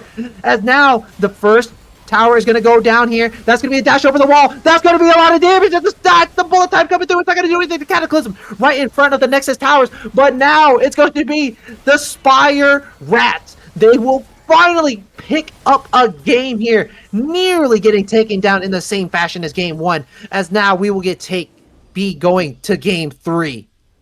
Another 45-minute rager. Man, Spire had pushed us to game 3, but they do not make it look easy. These two teams are such an interesting matchup. Again, they're both currently undefeated at the top of the league. This next game will be the one breaking one of these teams' streaks. And it's really interesting actually because these teams look so evenly matched, but it is on such different axes. First of all, Spire Rats look like they're always getting the soul. Like they've got that early Dragon Objective. They look like they're clearly grinding out Hunter Association, getting those kill advantage, getting those gold leads. But Hunter Association is just able to make it work when it matters most. And by winning crucial team fights, by getting crucial picks, they're able to just flip games that look utterly unwinnable. So I have absolutely no idea who's going to win this game 3, no matter how it looks going into the first 10 or so minutes of the game. Like with Spire, it's just like I don't know, like when they start getting into like that late game when like nothing's really going on, you just have objectives. It's just like Mm-hmm. the lights get too bright and then they just kind of fall apart when it comes to these team fights. Like their early game is so good, but once you start getting into this late game, like now it kind of just starts falling apart because now you got everybody's just on a completely different level. Like they're just not on the same page. Like when the Wukong went over the wall to zone them off and Aberil kept the Jarvan out of the pit. Like now that you got two completely split fights, now it's just kind of a bit of a wrap. So it's just both honestly for Spire, like they just need to get on the same page. That's it. Yeah. Also, I'm curious. I don't know if it actually solves the problem, but I would be really interested to see what a Spire Rats draft with strong side laners looks like. But like perhaps it's not best for them, right? Perhaps part of what they like to do with this grinding play style means that it's kind of antithetic. I'm saying it doesn't work well with strong side lanes. Really, I'm getting at antithetical. I think is the word. Anyways, so maybe it's not possible for them, but I'd be interested to see if that fixes their issue from the side of Hunters Association. I want to see an early game lead. I wonder what that sort of game looks like. If you don't have to try so hard to win, maybe because even though these games look really hard, they are making it work. They're staying in them. Incredibly sticky gameplay from the association. Yeah, like the Spire, like they're winning with champs that scale. Imagine you give them like instead of giving them like a stick to fight with, imagine you give them like an actual gun. Like I just want to see how they go. Like this draft goes along, because like at this point, like it's kind of like because now you got all like the cool, strong meta stuff out the way. Now I just want to see something completely off the rails here for game 3. But for now, we're gonna take a quick little break to parch our throats here as the Spire Rats and Hunters Association. It will go to game 3. Who will lose their 0 and who will solely take first seed here in the Ember Magma League? We'll be right back.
you.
Welcome back, everybody, as we get into Game 3 draft between the Spire, Rats, and Hunters Association. Hunter Association opting for that red side here, and it is going to be a very, very nice surprise. I would have actually genuinely just been absolutely speechless if Hunters won that game because they turned back an 8K gold lead. Yeah, Like, twice. oh man, It I would don't have even been know. I don't know how absolute you would go to angry. sleep if you lost that bad. Yeah, it would have made it for an interesting night for sure. But as it is, we're going to the tie-breaking game, game 3. All comes down to this for to maintain your spot as an undefeated team in the Magma League. So we'll start with a first span Syndra by Spire. Looks like Hunters Association side select is selecting to have that red side, which has had decent amount of priority this series as a whole. Aatrox, Talia, Pantheon ban. Interesting to see Talia and Pantheon both banned by their team. It's usually that's the team that runs one likes to run the other. Oh yeah, usually, yeah. That's like a elite combo, it's like Mm-hmm. a Renekton in Italy, it's like Or easy, Renekton easy Sejuani. follow. Or yeah, that too. But honestly, dude, like whoever loses or whoever wins this series, like I really can't imagine whomever winning like just losing to any other team. Like the differential is just crazy. Like the gap, like the skill gap is just absolutely insane between the 1 and 2 seed and then like 3. It's like Well, I yeah, really both don't teams. imagine any of these teams losing. Oh man, this is going to be very spicy because this is the first time that these two teams have played uh Shen and Zehen Dahen, this yeah. whole split. So this is going to get very, very interesting. For sure. Yeah, I mean, it's nice because it's relatively early. I mean, we're just at the midway point now, exactly, in the league. So both teams being 3-0 obviously shows that they belong near the top of the seeding order, but it is definitely fun to see because until these teams play together, right? It could be both teams go 3-0, but then they play against each other and there's a clear first and second. It is definitely fun to see that the top of the mountain right now is very competitive. Yeah, really interesting first draft or starting draft getting set up here. Shen Zahen, Amumu Nili for the jungle matchup is really interesting because it almost feels like we're Hunters Association is deciding that Hiroyuki is going to be playing for the team more so this game because just looking exclusively at KD, obviously they had a couple good steals and a couple great moments, but looking at KD, it hasn't been their hottest season, so it looks like they might be trying to play. Oh, actually, you know what? So we see the entire draft now. Hunter Association is just drafting a Protect the President column. It's a Jinx hyper carry. Everything else is to make the Jinx hyper carry. That is what their draft does. That is all it is meant to do. On the flip side, Spire Rats has a little more flexibility in their comp. You have Nidalee to try and abuse the Amumu, one of those champions that absolutely can invade and punish an Amumu's weak early game, and just take all the resources available. It's looking like we are having a Smolder Nami bot lane to kind of match that scaling potential, but you will have to be very careful because you can expect Hunter Association to give bot lane a lot of priority, and Nami Smolder is a lane that can be punished, especially pre-6. For the side lane, like it's Scion mid into Lissandra as the counter. Yeah, it's Scion that's very interesting because honestly looking at these teams, like I don't think anybody really kills the Scion. Like that's a because in order for Well, Jinx to get a reset, she needs to kill either Sehen or Scion. Scion's gonna get meaty as hell, and Zehen once he gets his passive up, damn near heals from like 0 HP up to like 4/5 HP. So well, but this Jinx crucially, is gonna have a regardless, bit of a hard time to get with resets. passes off, he gets the GA like effect, so there is no reset. Yeah. It's the other thing is worth noting is that yeah, you mentioned I don't see how you kill the Scion. I do. It is Jinx after a reset absolutely can kill a Scion, but you're right. You need to get that reset first. So I almost wonder if it's less of a you play front to back and try and get rid of the Zahan or Slam first, and either you punish something like a Nidalee over engage with you have lots of lockdown abilities, right? Lissandra, Nautilus both having point and click hard CC. Or you do something like a Sandra combo or an Amumu with Bandit Toss, allowing you to lock down one of those backline members. If Jinx gets you one rocket in there somewhere, now she's got a reset, and the fight should be won. I say should be because oftentimes you're in that situation, then Nidalee's on top of you and you die. But I'm interested how this plays out because so far Hunters Association this series has shown that they are the team fighting composition, but that to me has been less about a very straightforward team comp like this and more about having those additional tools, having your flanking mid laner and your top laner that can just kind of dash in there and do things. So I'm interested to see how they're able to pivot to a composition that asks their solo laners to give up so much of their own agency to protect the AD carry. Oh yeah, absolutely. Like it's I mean, with how Zeranos has been playing this series, like putting all the eggs in his basket is not a bad call. It's just the only thing that I will ever question for their team is like, do they have enough damage? Like Sure. if because with how Spire are, like they know how to slow a game down and just scale. And then they know how to also get leads while scaling very hard. So it's just kind of like will Spire because like now you have a Smolder and a Scion. It's kind of like to Hmm. an it's pretty much dummy proof. Like you can't mess it up. It's really hard to mess up. Because, like, literally, you just don't do anything, you just farm like normal, you know? So, like, for the Spire, I mean, they have a little bit less of an execution thing to do, and then for, Hunters, like, they have to be on point with all of the any picks that they get or anything like that, like, January Snow needs to be on his A game, like, he has to be really careful about getting picked here because, out of like, you can't be just going in willy-nilly looking for every single mark and trying to burst somebody because those are that what is it? Hunter Association, they have 3 full tanks. Yeah. So the Nidalee is not going to have a fun game. Like the early game, it's really going to have to be up to January Snow to try to leverage that lead early with the Nidalee, and then kind of just try to leverage that lead into his lanes. Though it is worth knowing that, yeah, Nidalee cannot kill the tanks, but they don't need to. As long as they kill Jinx, yeah, I don't see what Hunter Association composition can do. I also like to say that Smolder has cleanse.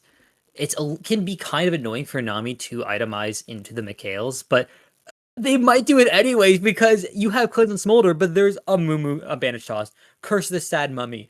You have Shen's Taunt, Shadow Dash. You have Nautilus, Anchor, and Depth Charge. And you have Lissandra, uh, Ultimate, and the W, the Ring of Frost. Like you just have so many things you have to deal with. So could try and double layer that cleansing potential. And if that's the case, I really would like to see what that bot lane can do in the comps because there is nothing more kind of annoying than using your Mikhail at the exact same time as your ADC cleanse, and you both just look at each other like, "Whoops, sorry." We'll see. I might not even go there. Nami does have her core build that she definitely likes to maintain when possible. There is an ignite on Nautilus to try and catapult this Jinx to a lead, which could very easily translate to a game one. Do you like to see the Scion mid? It is definitely a pick that can be quite strong into Lissandra, which can be a very difficult champion for many of the traditional mid lane squishies to match up into. And you're Yeah, talking about 80 fruit. honestly, Lissandra's also a champion that is very easy to ensure you always land on who you ooh, need to. that's a Oh, good dredge line in the yeah. bot lane, already forcing out the heal. But Miracle Whip should be able to sustain with the ebb and flow there. OJ Simpson chunked to about half HP there. But honestly, I'm kind of surprised Scion did go for the grasp. Like, yeah, sure, you'll gonna get it like a ton later, but for a lane like this, I honestly going what is it called? Comet wouldn't have been that bad. Hmm. But I mean, it's kind of the same thing. It's the same story for the past 3 games. It's like the Spire, they kind of draft like these strong scaling compositions, and then by some miracle, they still are able to accrue themselves a really nice lead early. Yeah, and you mentioned the Nami ebb and flow, so this is a little fun fact, suppose. Nami people know this, I think, anyways. Nami ebb and flow's scaling on bounce is negative to begin the game with. So every time it bounces off a target, it gets weaker. However, that scaling scales with AP, and I believe it's around the 100 AP mark that you hit the neutral point, and then any AP above that, you start to actually heal / damage more on every subsequent bounce. So that's an interesting thing to keep track of on the as a Nami player, and it's a reason why certain builds involving Jack of all trades have seen some success, because you actually do get to leverage that AP into getting that earlier breakpoint where you start to heal and damage more with using your W in the lane phase. Huh. It's good to know, actually. I did not know that. But already, I mean, looking across the board, nothing too crazy that we haven't seen for the Good past ball. couple games here. As top lane, Vision Empire is going pretty crazy there. As mid lane, what is it? Ah, God, I Oh. forgot his name. Again. Oh! Oh man, that's a solo bolo in the top lane. Vision Empire is finally getting some more revenge there. As January Snow, Spear will not land, Bubble will not land either. But Yeah. Nautilus is just gonna walk it on out there. Here, Hiroyuki trying to clear that blue buff here and will not get dibs on that Scuttlecraft. So For he'll that look to try top to trade. lane syllable, so Vision Empire was able to. Oh, actually, no, I'll save it till later. Ah, flash forward. Okay, that's 2. So Vision Ember also failed the flash E combo. So you can buffer your E with your flash, but they actually messed up the buffer, so they flashed kind of like after the E and didn't, and it flashed over a Boreal when you want to be flashing during the E to maintain your to flash directly on top of them. So that was unfortunate. But they had great time on the Spear's Refuge, because Zahen with the auto attack reset with that Q gets that healing and the knockup off the Q, which means if you time Shen's Spirit's Refuge ability, which gives you that dodge, you actually deny the Zahen the ability to heal, which is part of why that trade went so poorly for Boreal in the first place. They're looking for the Krugs, but going a little deep here, so gonna have to be a little bit careful. Vision Empire gonna get a good slow onto Aberreel there. There goes the bandage toss, teleport behind by mid too easy. Here he comes as January Snow not quite gonna get the slow, but the flash away there. He's gonna jump on over the wall. Aberreel does have the passive up here, so he's gonna hit the GA. Hiroyuki flash over the wall, but here's the Nautilus, and then who's gonna pick up this kill? It's gonna be mid too easy. So that is going to be a nice little rotation there by mid too easy with the teleport to help out his team there. So now Aberreel is going down 0-2 here. So we're gonna see how this pans out here. See if he can kind of come back like his counterpart did. great teleport from mid too easy. That could have been a lot worse. They got tanked enough that they had to base, but as it was, they were barely touched, so they were able to rotate straight to mid and actually prevent Spore, who had TV back to lane, from getting anything done on that mid lane outer. So basically, nothing but value from that decision. It's an early lead from from 100 Association. It's crazy. Yeah, dude. Like now, you know, they got the lead for once.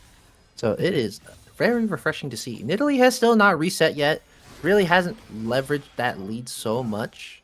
The Spire, I mean, this time around, they kind of went a little bit too deep there in that jungle. You know, not realizing that they don't have teleport advantage.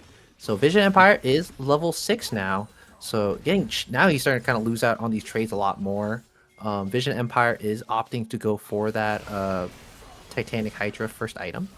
So also interesting thing is and that should be a kill going through here as he gets a shield. Here goes one more auto. Oh my god, it's so close. And no, the camera! Aberreel will get that solo kill there as Oranos will pick up one kill in the bot lane. OJ Simpson using that cleanse there as they're going to get the pick onto Miracle Whip. So it's good trade on the back end there as here mid too easy. He will get spotted out. OJ Simpson does not have the cleanse anymore. Does still have the flash, but mid too easy does have that frozen tomb and he's going to land it right on top of him. There goes the Super Mega Death Rocket. It will not claim that one, and mid too easy will get that kill there. And it's going to be 1-4 in kill score, 1.5k up for the side of 100 Associations.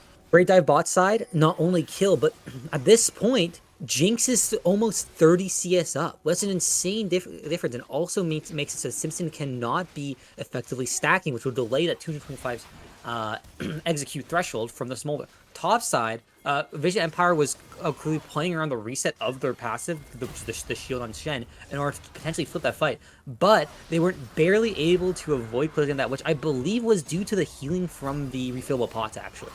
Oh, but fight happening here. There, mid too easy. You're gonna flash over with the boom, and there goes the bandage toss across the wall, and Hiroyuki will pick up that kill. Dredge line away by the Nautilus. As Zoranos, whoa, Nautilus, calm down, buddy. You don't want to backstep there. It's going to be 1-for-1 trade here. as a nice little shutdown going over to the Scion, as Vision Empire is going to get spotted out with the W from the Smolder here. Smolder going to That stack up a little bit there. Hiroyuki going to have to be a little bit careful here, but he should just be able to walk on out that perfectly interrupt is fine. really bad. That means that Borgo gets so much time to free farm this top side. No teleport and Vision Empire means that's actually like that basically another full wave of minions they're going to lose. So really impactful interrupt actually from Simpson. I don't even believe they had vision on that. I believe that was just a good, a good habit of crossing your T's and dotting your I's of checking the brush so that you weren't going to get engaged upon by something like an Amumu. But yeah, massive gold shift you'd see actually in the top lane. What is it? 2 towers? Yeah, 3 plates now gone the way of the Zahen, which will continue to make this side lane more and more challenging for Vision Oh, of yeah, Empire as Shen he's does lose Thanos value. now. He is He's up a Thanos. level too, yeah.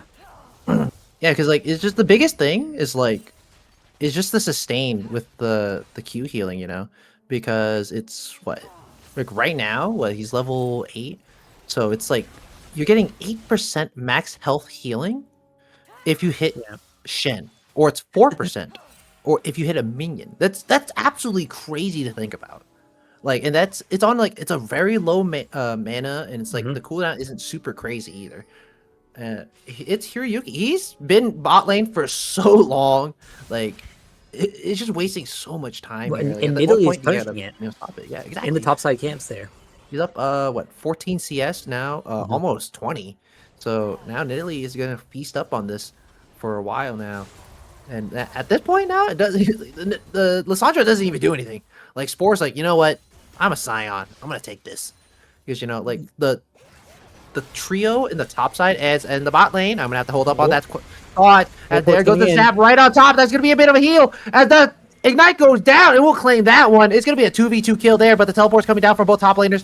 Oh nope, it's gonna be mid too easy coming in for this one, as that's gonna be the zap right on top. He's gonna get put into the Grim ultimate, and Deliverance. that ultimate's not gonna hit nobody there. Nautilus will get able to walk out there. Abriel gonna flash on out. Banish toss gonna go wide, but he's gonna flash in. Only gonna solo ult the Zahen, as Hiroyuki might go down here. Who's gonna claim this one?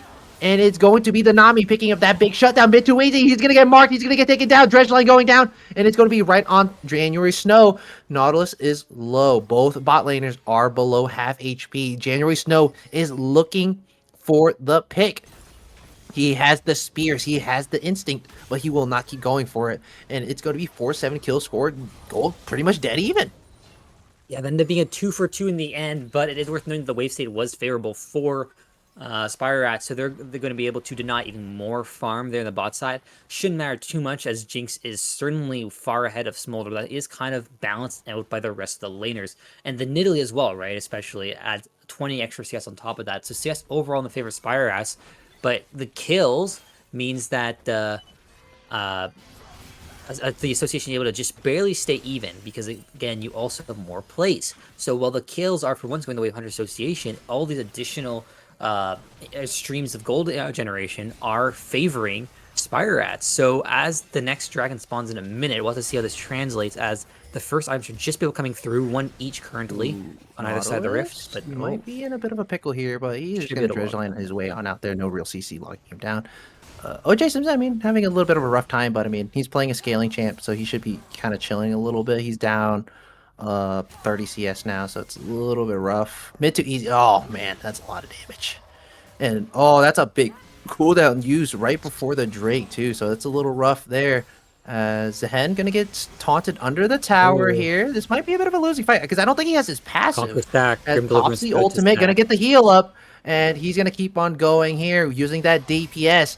But he will finally. Oh no, he did have his passive, so he will finally get down to that GA part. Oh, Oh, nice taunt shot. doesn't land. That might be the end of him here. Does not quite land the knockup. That's gonna be a banish shot under the tower in the mid lane. That's gonna be chain CC right on top of Spore. But he will finally get taken down here. Solo kill in the top lane. Flash away by the Lissandra bot lane. It's going to be a counter gank there, and Nautilus will get taken down. Kill donated over to the Smolder. That's gonna be the Yeah, Inferno Dragon for Spire. I think As a Gabriel's result. gonna pick up first tower here. Yeah, he has Oh, 3 grills. Oh! A snipe from downtown there, overstaying his welcome greeting for the tower. I love a one end of the map to the other. 3 point ultimate from Zoranos there, denying Arboreal such an early first tower blood. But yeah, both. So the top lane 1v1 going in the favor of Arboreal, most due to the fact of the Cultivation of War passive fully stacking there. Great taunt under tower, but apparently it's not enough against the Darkin Glaive. Meanwhile, the jungler of Hunter Association getting the kill mid, but the trade-off with the kill bot lane from the jungler of Spire actually means they're able to get Dragon because they were able to make it without, or get their kill without taking too much damage when both Hiroyuki and Mid2Easy took a bit of a beating getting rid of that Scion, which was once again CC'd in their tower. So both of the solo laners of Spire are being locked up in our towers. They don't seem to mind overly. Speaking of which, as Hiroyuki, he's gonna get stunned up a little bit here. They're gonna go for straight for the dive, but that's going to be a kill going over to the Nidalee. Spore gonna get hit with the Glacial Prison, and he will not get taken down. His top lane, that's gonna be Arboreal. He's gonna pick up first tower. He's up 2 levels. He's just gonna run this Shen down now, as it doesn't even matter. He's just trying to. He's going to pop the Spirit's Refuge. He's going to pop the ult, and it's going to be the nice little cherry on top of that kill there with the first tower. So Vision Empire is having a really, really rough time this series, man. Like, outside of game 1, like, it's just, he hasn't really had like a super hot series so far. Boreal's certainly looking like an absolute engine of war on the Zahen, already cracking away on that inner tower. You mentioned 2 levels up, and I'd also highlight about a full item. That's before landing this base. So, and it doesn't get any easier for the Shen, right? You certainly do get outscaled by Zahen as the game continues. Your main utility and why you first buy that Tiamat is in your capability to get the macro advantage from pushing waves with the Tiamat item and then ulting to the fight and then potentially TPing back. So something to look out for, especially if Jinx is able to get ahead, which they're currently doing a decent job, 135 CS, almost 10 CS a minute. 104 is certainly a respectable scoreline. If they're able to force a lot of Spire's members down to match them, then the Shen can ensure a pretty annoying split push that you have to match, and then you're fighting 5v4 constantly. But Hiroyuki maybe Hiroyuki, a little bit. oh, that's a lot of damage. That's half his HP gone, forcing the flash out. Now it's going to be a bit of a game of dodgeball here. Here comes the unstoppable onslaught into the bot lane, as Spore will start dissuading the rest of that fight. As for now, I mean, Vision Empire finishing his Titanic Hydra, so going to be able to work on that wave management a lot better now. But like you said, you know, a lot of Shens, like, they built that Tiamat first, because like you said, they push out the wave, and it just helps with the wave management. But when you got another champion that does it the same way, but just a lot better with more damage, it's a little rough, you know, because you leave for like a millisecond and then boom, like you got like your whole tower gone. So it's really rough against that. But it looks like Jinx going for the man, I forgot what that item's called for the life of me. Stormrazor? Yeah, Stormrazor. I forget, like, nobody builds that thing. But yeah, Jinx going for the Stormrazor instead of the Yuntao. So it's going to be curious to see how it's going to pan out here, because Science mostly just pretty much full MR. So at this point, it's not the worst thing in the world, as Mid2Easy. It's so rough, dude. Like, he's getting chunked so hard here. You get hit with one single charge Q, and it's just so rough. You know, I almost wonder if Hunter Association would be better off swapping their solo laners. I could see Shen having an easier time into Spore, and I could also see Mid2Easy maybe having an easy time against a Boreal. The Boreal at this point is so far ahead that I don't know who you can realistically match up against them. But Honestly, especially with lane quests should be finishing soon-ish, if not already done, then you don't lose much from potentially giving that up. But you definitely don't want Shen mid lane. Like, that's just not particularly great. I could see it if you rotate Jinx mid, and then you could swap the lane assignments. But at this early on, it's a little bit tough. yeah, honestly, like, I don't see any of the side lanes from Hunters really side laning, you know, because like regardless of who it is, they get ran down. Like Spore, he does not care. Look at him. He's just under the tower. He doesn't care. He gets hit with the zap. He's gonna get hit, put into the CC chain here. Let's see if Jinx can pick up this one. And no, Mid2Easy's gonna pick up that one. So he's just gonna clear that entire wave away. And look, that was 3 people, and they could barely take down Spore. Now you got to throw on top the rest of the team coming in to help. It's so rough. Like the gold lead, I don't know why.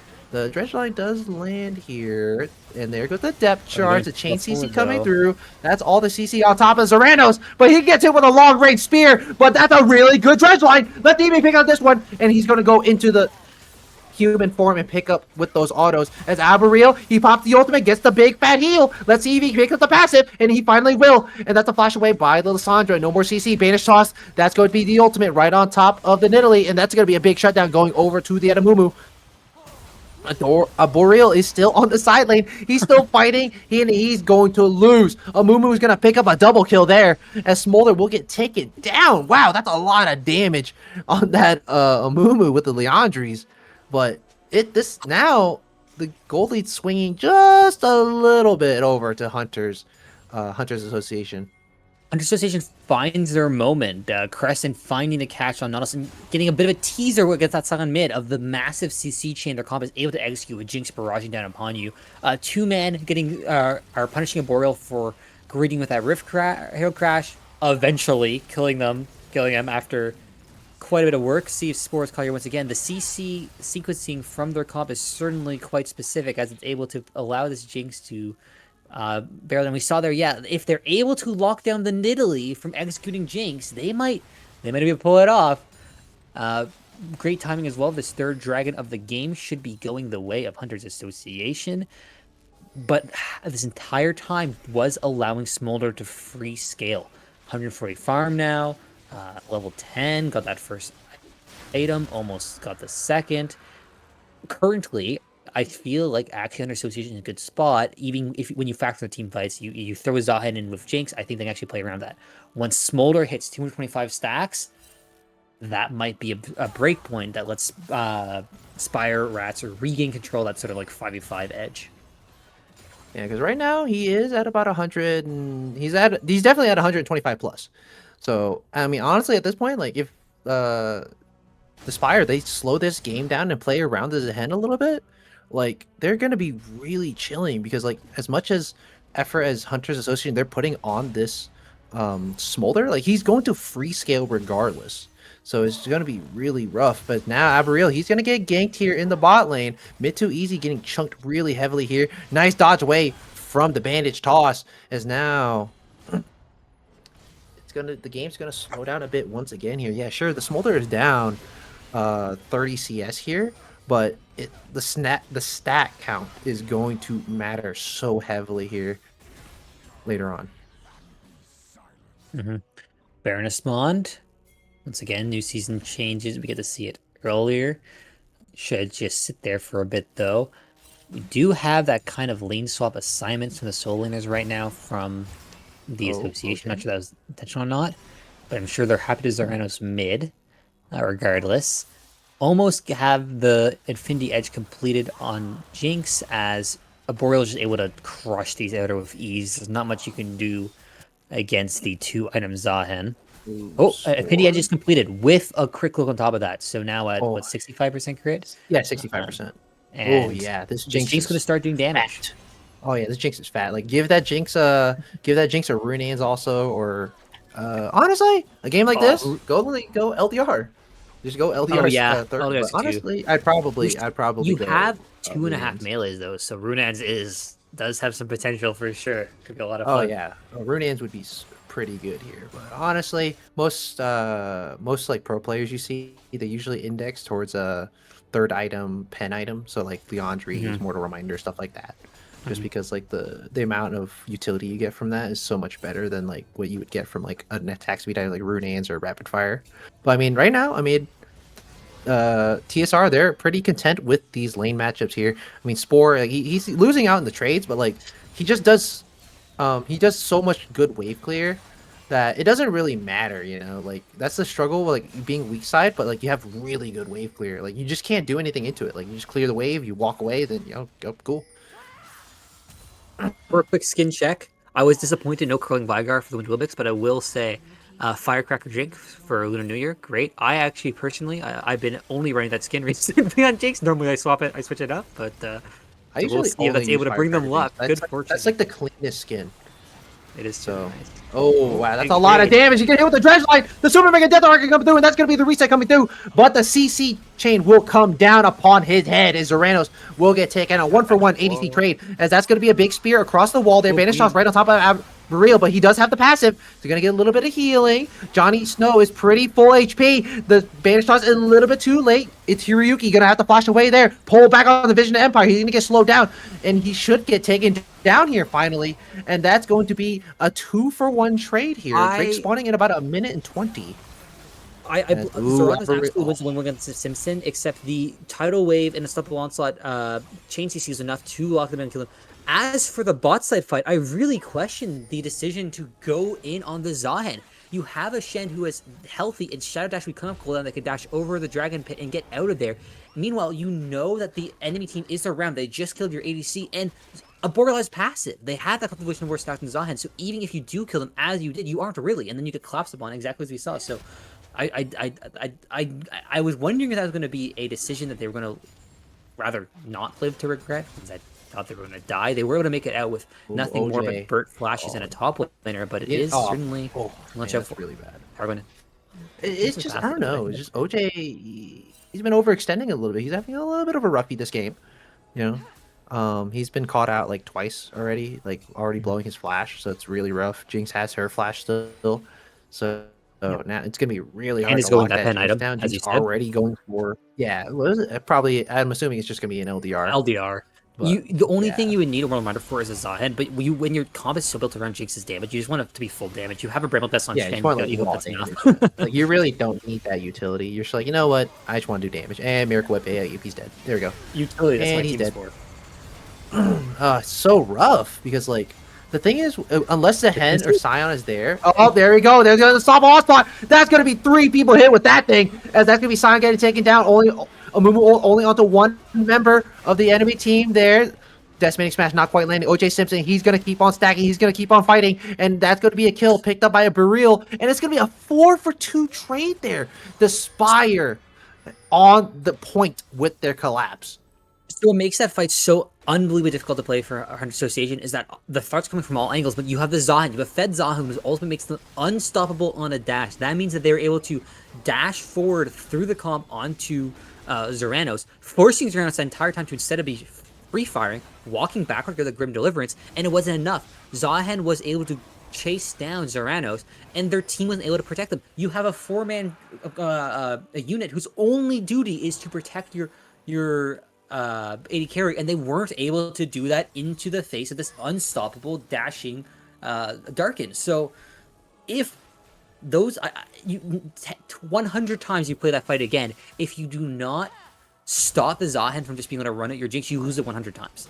If Hunter Association wants to start winning these fights, they need to find a way to peel their Jinx effectively, or peel the Zahen, I suppose, effectively off their Jinx. And if Spire Rats wants to win this game, they just need to continue to do exactly what they just did. Throw Zahen at the Jinx until the Jinx is dead. The cleanup can happen later. Yeah, like, the biggest thing is, like, Hunters Association, they're like kind of split, you know? Like, they're trying to, like, they need to, like, play for these crucial picks, and that's going to be one of them. And let's see, Jinx will not get the shutdown. Scumbag Nautilus will pick that one up. So now it's a bit of a mid push here for the side of the Spire. They're going to get that bot lane tier 1, and Smolder is online. He has 225 plus. So now they need to put the dredge on him every single time. That Smolder is online. He has 3 items now. He is on par with the Jinx. Jinx was up like, what, almost like 2,000 something gold, 3,000 gold, and now it doesn't even matter anymore. Smolder is pretty much right there on top, and he has his passive. So now mid to easy going to split push into that bot lane a little bit. Same thing with Vision Empire. He's going to split up into the top side, but that's the only thing with the Spire. Their comp isn't super. They can't really engage. They can only really play for that front to back. So they kind of have to depend on Hunter Association to pull that trigger, and they have to peel accordingly. Also, I always defend supports. If it wasn't for that hook, you were gonna kill anyways. You deserve that goal. You're gonna watch Johnson base, get that second item. It's gonna feel great. Of course, you want them both to go to C, but sometimes it happens. in the heat of It's the a little, moment. it's a little And also, roughy. It's a little it's a roughy. Zahen, right? You know? You need to lock them down. You don't want to risk giving them the opportunity to flip that 1v3 because they can't. Um, Oh as it yeah, stands, absolutely. two You know, dragons you have apiece currently. as let's see, Shen is playing the side lane now. He's up a level on the Scion, so Scion's kind of really hasn't been doing too much. I mean, Shen's hitting all the Qs, but he's kind of losing out a little Oh, bit. oh, Oh, really? doesn't quite land that, but oh, he's Subtle going straight onslaught to to the Jinx. forward. Wait, the Jinx isn't turning around. Oh, there he goes. Now she's turning around. So, yep, yeah, it's What roughy. is It's rough. what was Spore's game plan here? It was a I buy mean, tech he's for trying to Baron escape, setup. clear the wave. Yeah, that's I all you can wonder. really do. I wonder. It's just so they didn't have great vision. I wonder if Spore thought he was the. Wait, he's princess still is closer than alive! they Oh my actually were. god! Yeah, I've been up for much longer. So Like, because they going to class on him, so he read that correctly. But I think that Spore thought they were closer and that he had to ult away. That's my guess. Because yeah, I as guess it he didn't stood, expect them all to come from base. So it's a yeah, little as rough. it stood, he would have been able to like potentially ult You gotta do back like towards you base. gotta do like the Baus thing. You gotta like Yeah, you gotta yeah. like ult Or into the really base, and then you manipulate just him, gotta you start know. clearing every single wave. That's all you can do. Just clear all the waves. That's like you gotta like suicide Scion. If you're a little bit, Oh, that's a flash red line fun. right on top, and that's gonna be all the CC right on top of OJ Simpson, but he's able to cleanse and flash away all on his own there. Now he's gonna have a little bit of free time to play around here. Johnny Snow, he's gonna get absolutely blasted here. The Mumu gonna pick up a double kill in the back line. So that is going to be a 3-for-1 trade there in the mid lane, or a 2-for-1 trade in the mid lane Yeah. here. But again, it's just OJ Simpson. Like, I don't know, he just like a little too overconfident there. So Okay, that honestly, was might a have to flash start going hook. What? for, Overconfident. yeah. You gotta expect it. You gotta expect it.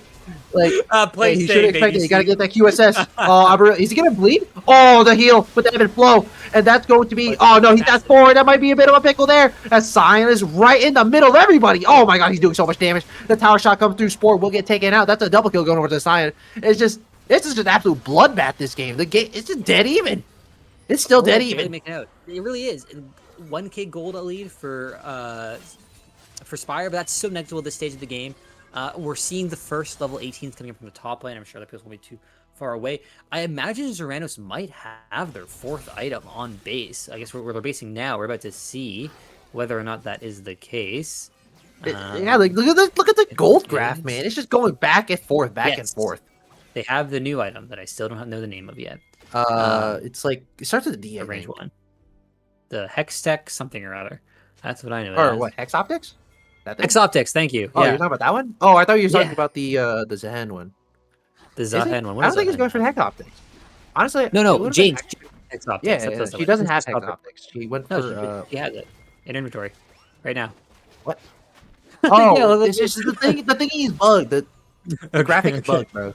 I was gonna say Damn. I see it. Yeah, I didn't see it. I forgot it built out of a Noon Quiver. I forgot Noon Quiver doesn't give Right. attack speed anymore. But Yeah, oh, thank you. that spear! Wow. Okay, that spear did not hurt as much as I thought it would. Wow. Okay. Nautilus buffered the. Ooh. Careful. Okay, Yeah, James. this would be No, so you gotta have to be a little private. careful there. He does have the Zanyas, but it's going to be both teams kind of fighting around this Drake pit area. I So love the kind of fact both- that Actually, wait, Zehen does not have teleport. I love the fact that this the is, like, only a really big person on the rift right now with control wards is Jinx with 2. That's hilarious to me for some reason. That's actually really funny. Well, I mean, to be fair, Nautilus does too, but like it's Oh, in his, you're right. You're you know, right, it's yes. in his back pocket. Back pocket. Most likely Nami as well. I forgot supports have that now too. Yeah, they do. Uh, Nami actually doesn't have any. She used them all. It's where underneath do you the see that? summoners on like the left and right margin. Oh, very Yeah, useful. Okay. Yeah. Oh. Honestly, Well, because I that haven't seems to be- I haven't. All right, let's see cracked this on, perfect. So your dragon didn't what go season to 16 yet, so association. this is pretty cool. But yeah, right now, I mean, honestly, this Nidalee is looking kind of useless. Like unless Yeah, I he mean, hits Lissandra or Jinx, it's kind of useless. It's 3 minutes in the game. The Nidalee is mostly just harassment tool at this point, but you're right. Like, it is. I mean, Lissandra notwithstanding, I mean, I don't even know how you get onto Lissandra. If Lissandra has an ult and you jump on her as Nidalee, you kind of just die. Ult It's the, plus. if you were Zanya, able to be dude. another threat that stresses the peel threat. Oh from- no, Abereel. Ooh, He this might could be get really caught bad. out here a little bit. We're gonna hit with the dredge line, gonna hit with the banish toss, but there goes the tidal wave right on top there. Super Mega Death Rocket not quite gonna claim that one, but not enough to get the reset. Miracle Whip. He's He's excited. going taking down here. Zeranos is going bananas, and that should be the Baron started by the side of Hunters Association here, as they're going to start shredding this Baron here, 3v5, as teleport coming in for Lysandra. I really didn't think she needed a teleport there, but that's going to be a dredge light onto the Nidalee. Not going to be a steal, but it's going to be a kill. So mid to easy, he's in a bit of a rough spot here. Does have the unstoppable onslaught, does land the slow, does not have to flash to get over the wall there. Oh man, that's a 2-for-1. That's a 2-for-1 special right there. His Vision of Empire, he comes in with the ultimate here. They're still going to keep going with the slows, with the knockups. And Vision of Empire, he's going to try to do as much as he can. He will sacrifice his life for his mid laner as OJ Simpson gets hit with a Super Mega Death Rocket, getting chunked to about 500 HP. Drake spawning in about 3 minutes.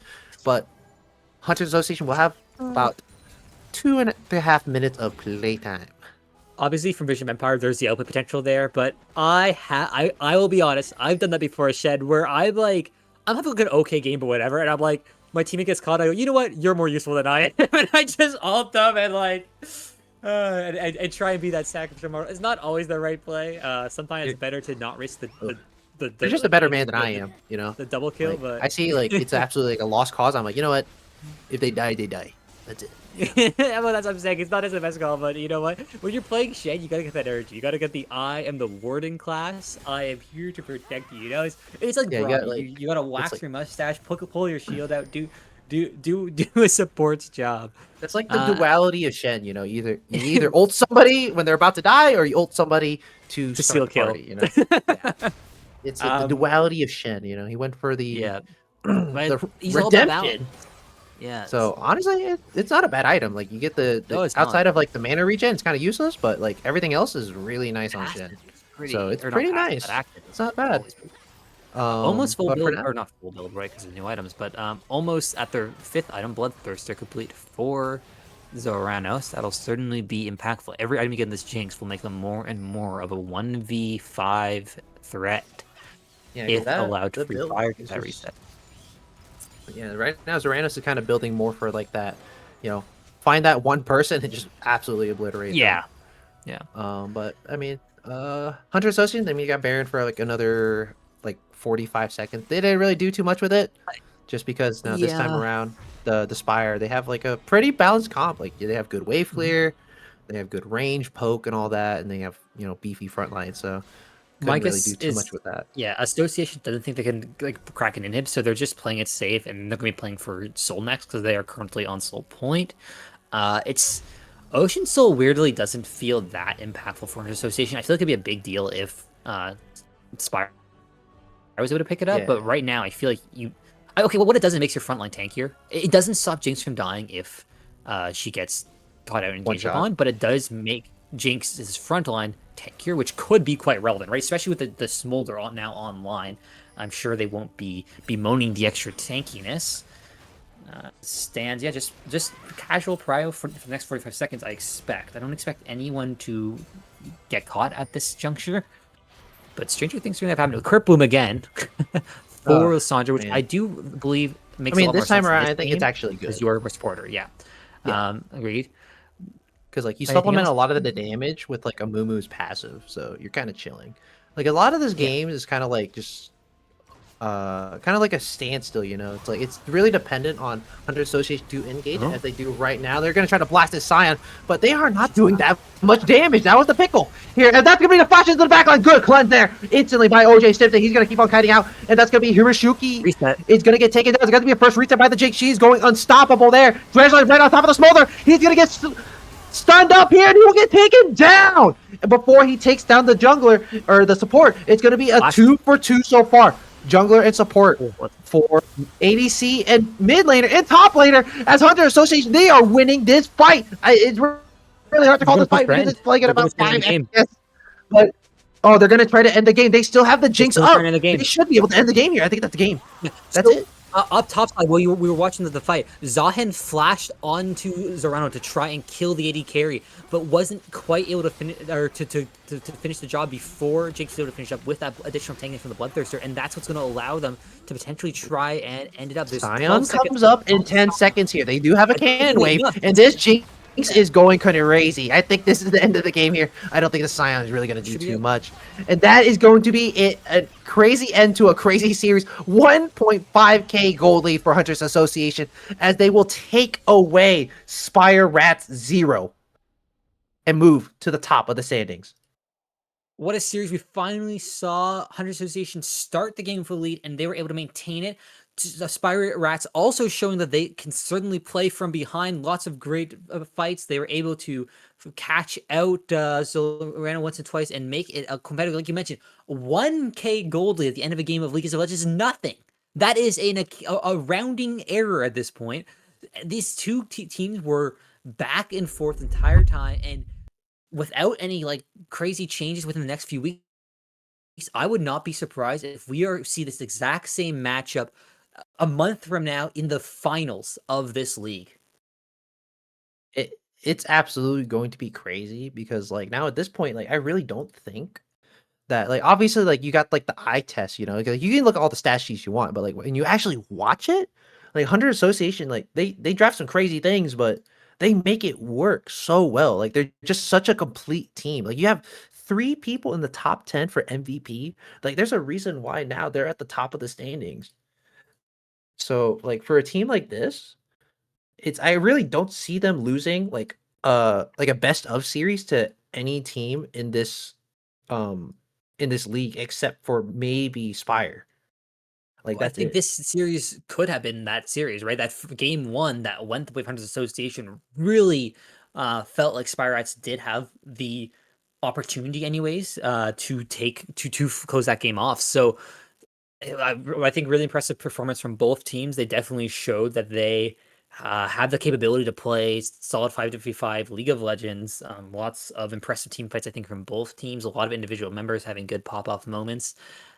Um, Jinx special at the end does does close the game, but we did, as you mentioned, see crazy comps. We saw lots of different styles of play from these teams as well. That's the other thing that impressed me. It didn't feel like either team was locked to one playstyle that might be easily countered or countered by a team approaching their match with the right research. So I'm excited to see these two teams continue to grow throughout the rest of the split, and I'm actually um, interested to see how the standings look at the end of the group stage, whether or not any other team is able to get a match off of either of these titans. There might be. I wouldn't be shocked. I'm not ruling out a third or fourth team coming in and shaking things up. But right now, these two teams certainly looking like the ones to beat for the Ember Magma League. Oh, absolutely. Like for hunters, like they're gonna ride this high for a really long time because they're looking at their matchup next week. They're gonna have a bye, so they're gonna have a really nice little break there. Like breaks are a good and a bad thing. Like sure, you're riding this high now, like you're taking a break is like, oh man, now we're losing a little bit of momentum, but like they're gonna take this break. They're gonna scrim a little bit. They're gonna check, bust out the kinks that they need to bust out whenever they're reviewing these VODs again. But it was that last game was so good because like sure like looking at the score lines it didn't look like super extravagant, but both teams were in a deadlock the entire game. Like it was just dead even, both teams just going back and forth constantly. Like you really couldn't, I couldn't look you in the eye and tell you who's really going to take that game. So it is, that probably like the highlight of the season so far. So I can't wait to see, how else the rest of these standings stack up in the next 3 weeks now, until we get into the playoffs. Because right now, Hunter Association, they have sole possession of first seed. So unless they drop a series, and unless they drop 2 series, then Hunters, they're gonna stay at the top. And Spire, they have to win every single one, and Hunters have to lose 2 if they want to reclaim that spot. But looking at how this series went, I highly doubt they're going to lose any other games or any other matches this split. Well, But only for time will now, tell, and I suppose, yeah. from that will be it from us. It was myself, Banana Bread XD, and my color caster Kai, and our glorious producer, Sirius. But it has been an excellent night of League of Legends. So goodbye, good night, and We will see y'all later.